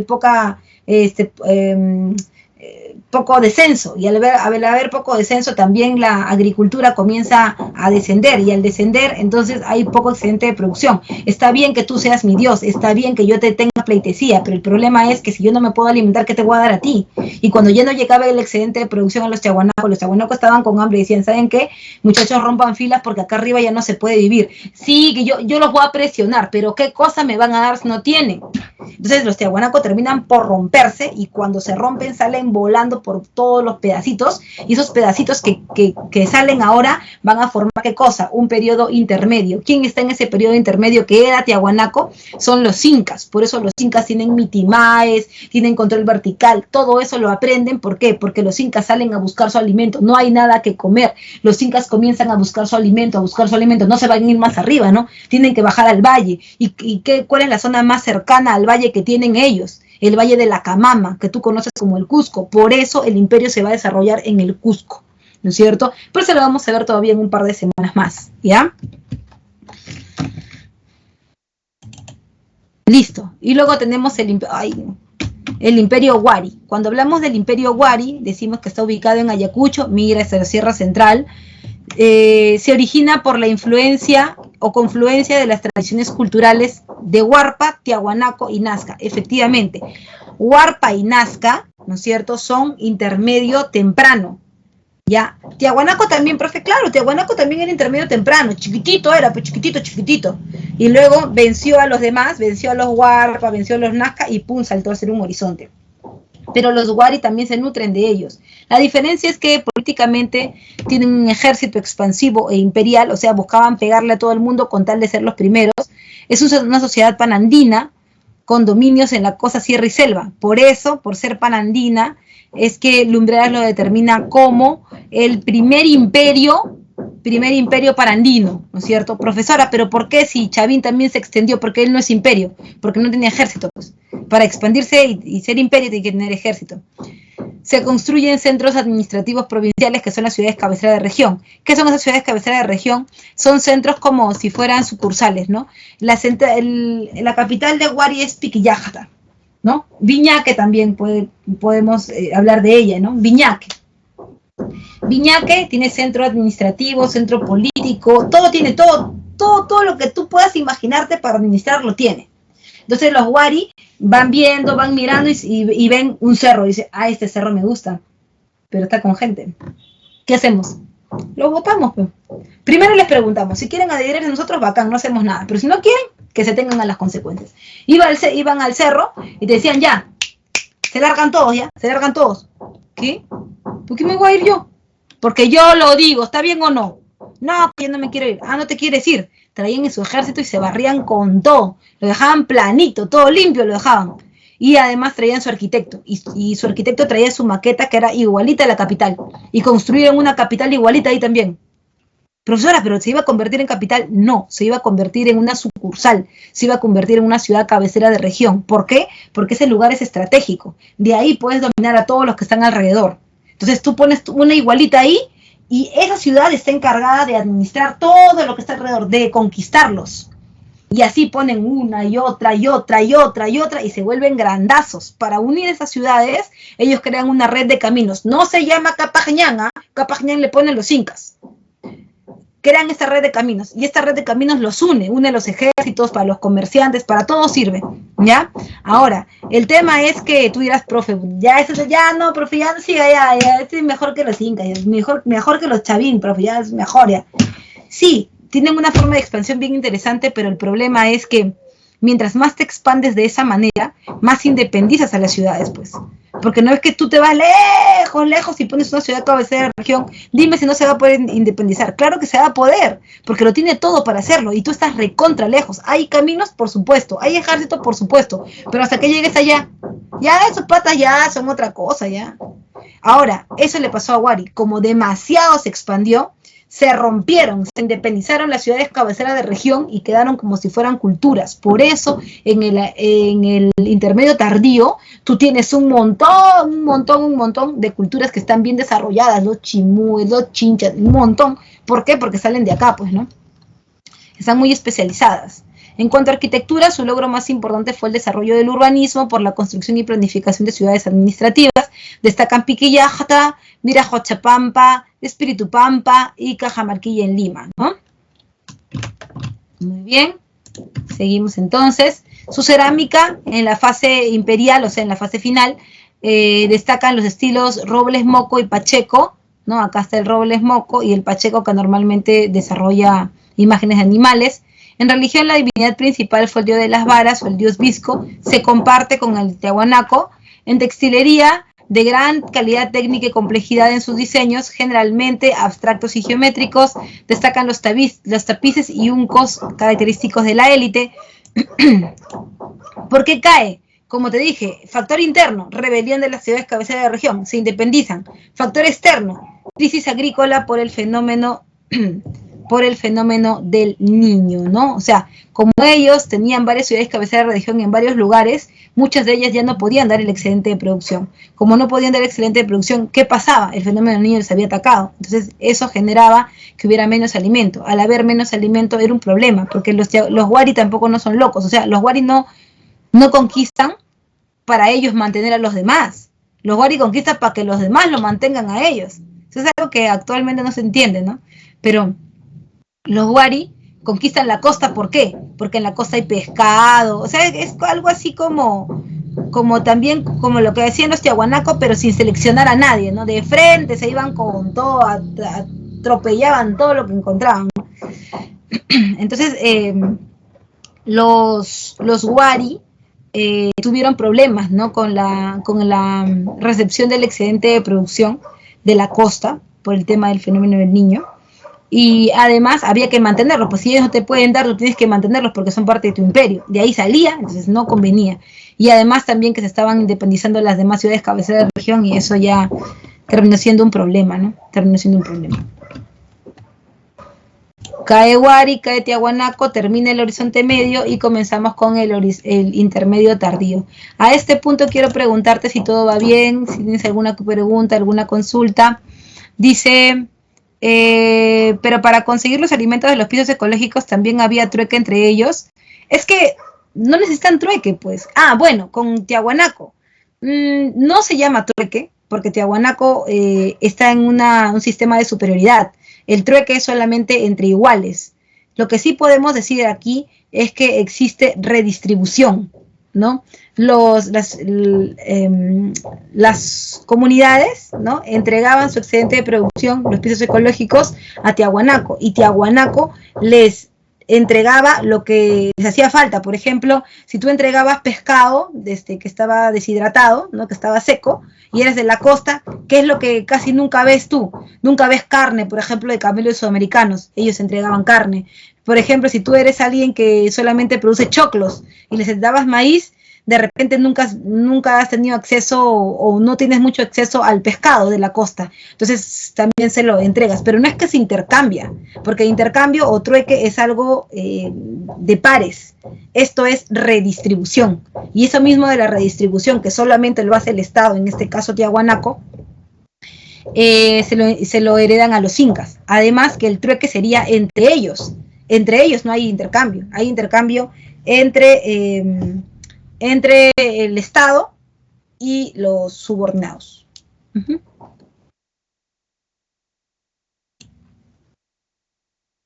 O sea, los subordinados entregan a Tiahuanaco y Tiahuanaco ya ve qué cosa te va a dar, ¿no? Eso se conoce como la mejor distribución alimenticia, ¿no? Uh-huh. ¿Se entendió esa partecita, Naomi? No hablamos de trueque porque no son iguales.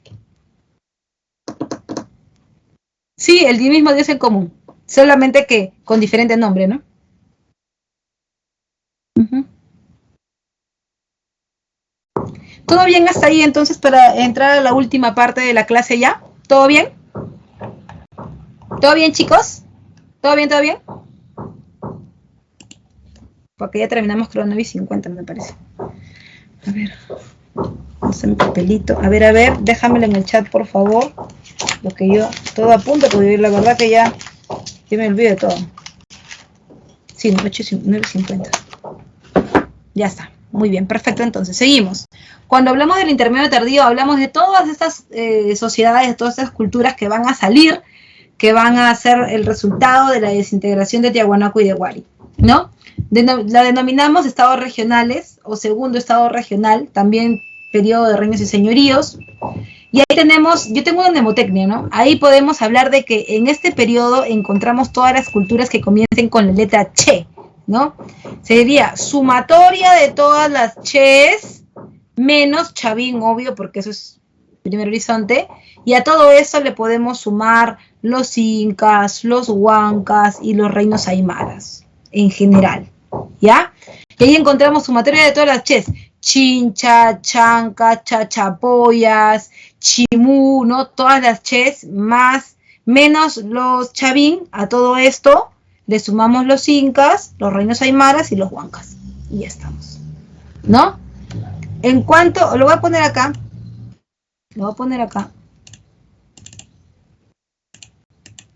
Ya. No sé cómo se pone el signo de sumatoria. ¿Alguien tiene el signo de sumatoria? Y... ya. Las ches. O sea, el signo es el sigma. Sumatoria de todas las ches. ¿Alguien tiene ese sigma?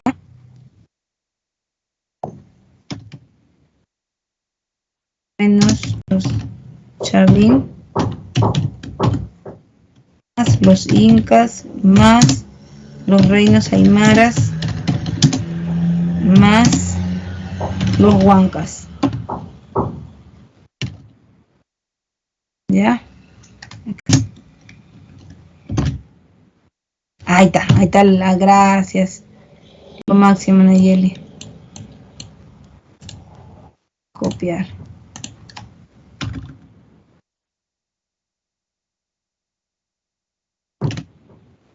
Sumatoria de todas las ches.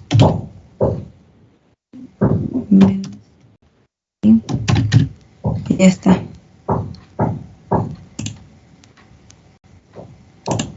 Listo. Ahí lo tienes. Sumatoria de todas las ches menos Chavín más los incas más los reinos aymaras más los huancas. Esa tienes que tenerla siempre ahí, tu formulita, ¿ya?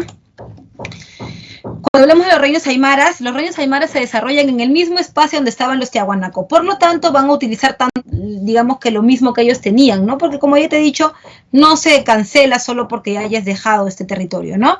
En cuanto a economía, tiene una ganadería de altura, que tienen los Tiahuanaco igual, y el sistema de archipiélagos y Guaru, que también te lo he explicado. Profesora, ¿por qué tiene lo mismo que los Tiahuanaco? Porque están en el mismo lugar y lo heredan, ¿ya? Destacaron los collas y los lupacas, que son dos reinos importantes. En cuanto a los chancas, recuerda, se expandieron en la zona de Apurímac, Ayacucho y Huancavelica. Tienen Pacarina. ¿Qué cosa es Pacarina? Lugar de origen.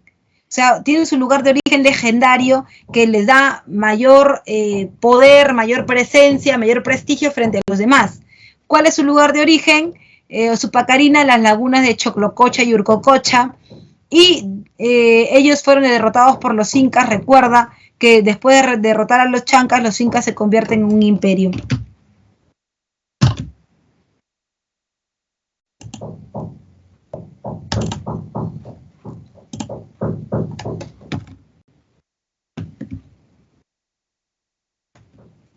También tenemos por otro lado a Sicán. Ojo al piojo. Sicán se desarrolla en el mismo lugar que estaban los Moche. Es Moche el papá, Moche el abuelito. El hijo son los Sicán o Lambayeque y los nietitos son los Chimú. Así, en ese orden van, ¿ya? Moche, Sicán o Lambayeque y Chimú. Abuelo, padre y nieto, ¿ya? Y por eso se van a repetir muchas cosas. Su centro arqueológico es el complejo de Sicán, donde está el bosque de Pomaj, y Tucumé, donde están las pirámides. En la zona de Lambayeque destacan en orfebrería y en metalurgia. Metalurgia porque los Moche eran metalúrgicos, ¿te acuerdas? Ellos le suman el arte y son orfebres. ¿Qué es lo que destaca con ellos? Los tumis y las máscaras funerarias. Ya, ahí está el tumi, las máscaras funerarias. Ellos, los Sicán, fueron invadidos por los chimúes.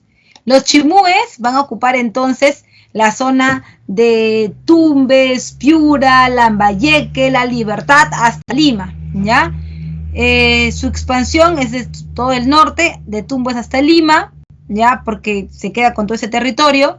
Es un tipo de gobierno centralizado y expansivo, diferente a Moche, que son reinos pequeños. Ellos son uno solo, ¿ya? Su capital es Chanchán y tiene centros administrativos, también así como, pero no son ciudades cabeceras de región, porque son solo lugares en donde ellos no ponen una ciudad igual, sino ponen puntos específicos nada más, ¿ya? Está Galindo, Farfán, Cabeza de Vaca, El Brujo, Tucumé, entre otros. ¿Cuáles son los pueblos que han sometido los chimúes? Los tumpis en Tumbes, los tayanes en Piura, los Sicán en Lambayeque y los chancay en Lima, ¿no es cierto? En economía, principalmente una agricultura intensiva, ya sabes tú, porque el terreno es agreste, no hay mucho ahí por producir. En cuanto a la tecnología, hacen huachaques. ¿Qué es un huachaque? No es una chacra hundida porque ellos no siembran hacia abajo. Que lo llamen así por mnemotecnia, sí, pero no es una chacra hundida. El huachaque básicamente es un reservorio de agua. Ellos cavan, se filtra el agua de la napa freática y de ahí tienen agua para mucho tiempo. El tema es que a veces en esta zona, como los vientos son fuertes y hay poca presencia de árboles, ¿qué pasa? Muchas veces y los animalitos no polinizan y caen estas pequeñas semillas que permiten el crecimiento de totora, pero no es que ellos siembren la totora, es que naturalmente se da, ¿ya? Los chimúes, profesora, ¿se van a expandir un montón? Sí, se van a expandir un montón, van a llegar hasta Lima. Tiene su ciudad más importante, que es Chanchán, la ciudad de barro más grande de América. Sus murales que representan fauna marina, en lo que se conoce como, estos son los frisos, ¿no? Los frisos, que son como dibujos en alto relieve, ¿no? Que decoran las paredes de los murales. En cuanto a la cerámica, es escultórica, como el caso de los Moche, pero no es muy colorida, ¿no? Más se dedican ellos a otra cosa, la metalurgia, la guerra, con asestribo. En cuanto a la escultura, destacan las piezas de madera antropomorfa, y en orfebrería destaca la producción de joyas por evidente herencia de los Sicán.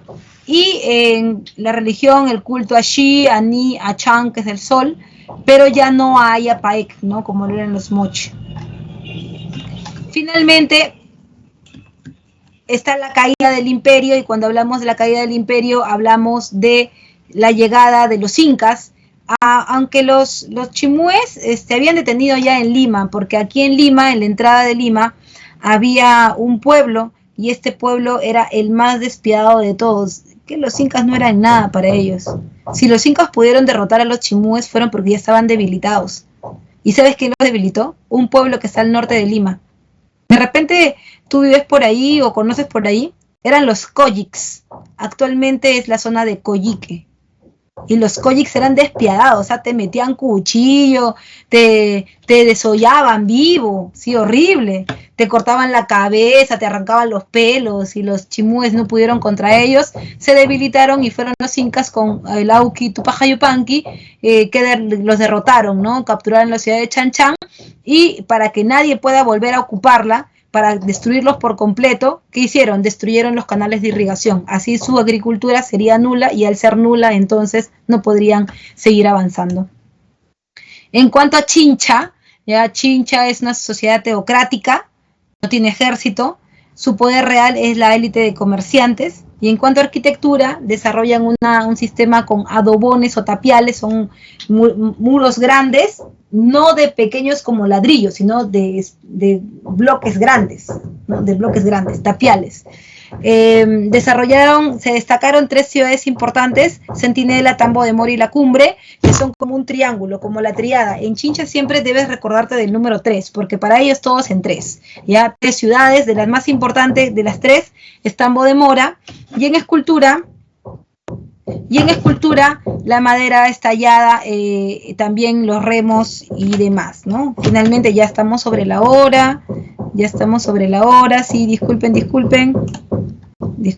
seguimos ya. Y finalmente en economía, es una economía de tipo de intercambio a larga distancia, triangular también, desde Ecuador hasta Chincha y el altiplano. Se saca coca y se saca carne de esta zona baja, luego se lleva esto que no hay en el Ecuador, y en el Ecuador crece el muyu. El muyu son las conchas raras, esas conchas que viven en aguas tibias. Esas aguas tibias, entonces solamente ahí viven, las traen hasta Chincha y se le da como comida a los dioses. Cuando los Chincha encuentran este muyu por acá, por ejemplo, cuando están navegando lo encuentran por Lima, saben que están frente a un fenómeno del Niño. ¿Por qué? Porque las masas de aguas calientes han bajado, y al bajar entonces eso no es normal, están frente a un fenómeno del Niño y también funcionan como oráculo. Le dicen a la gente, viene fenómeno del Niño, prepárense. Por eso tenían mucho prestigio frente a la gente, inclusive frente a los incas, que no terminaron por absorberlos militarmente, sino por anexarlos de manera amistosa al imperio. ¿Ya? Bueno, chicos, eso ha sido todo por el día de hoy. Me despido de ustedes. La leyenda Nailama es Lambayeque. Sí, es Lambayeque. Bueno, chicos, me despido de ustedes. Muchas gracias por haber estado el día de hoy. Recuerda, te voy a dejar las claves rapidito. Discúlpame por haberme pasado algunos minutos, pero a veces es necesario porque son muchos temas, hay muchas preguntas. No te olvides que puedes hacer tus preguntas también en el multichat, por favor. Y nos vemos entonces la próxima semana, ¿ok? Te dejo las claves de la semana y nos vemos. Chao, chao. Chao, cuídense mucho.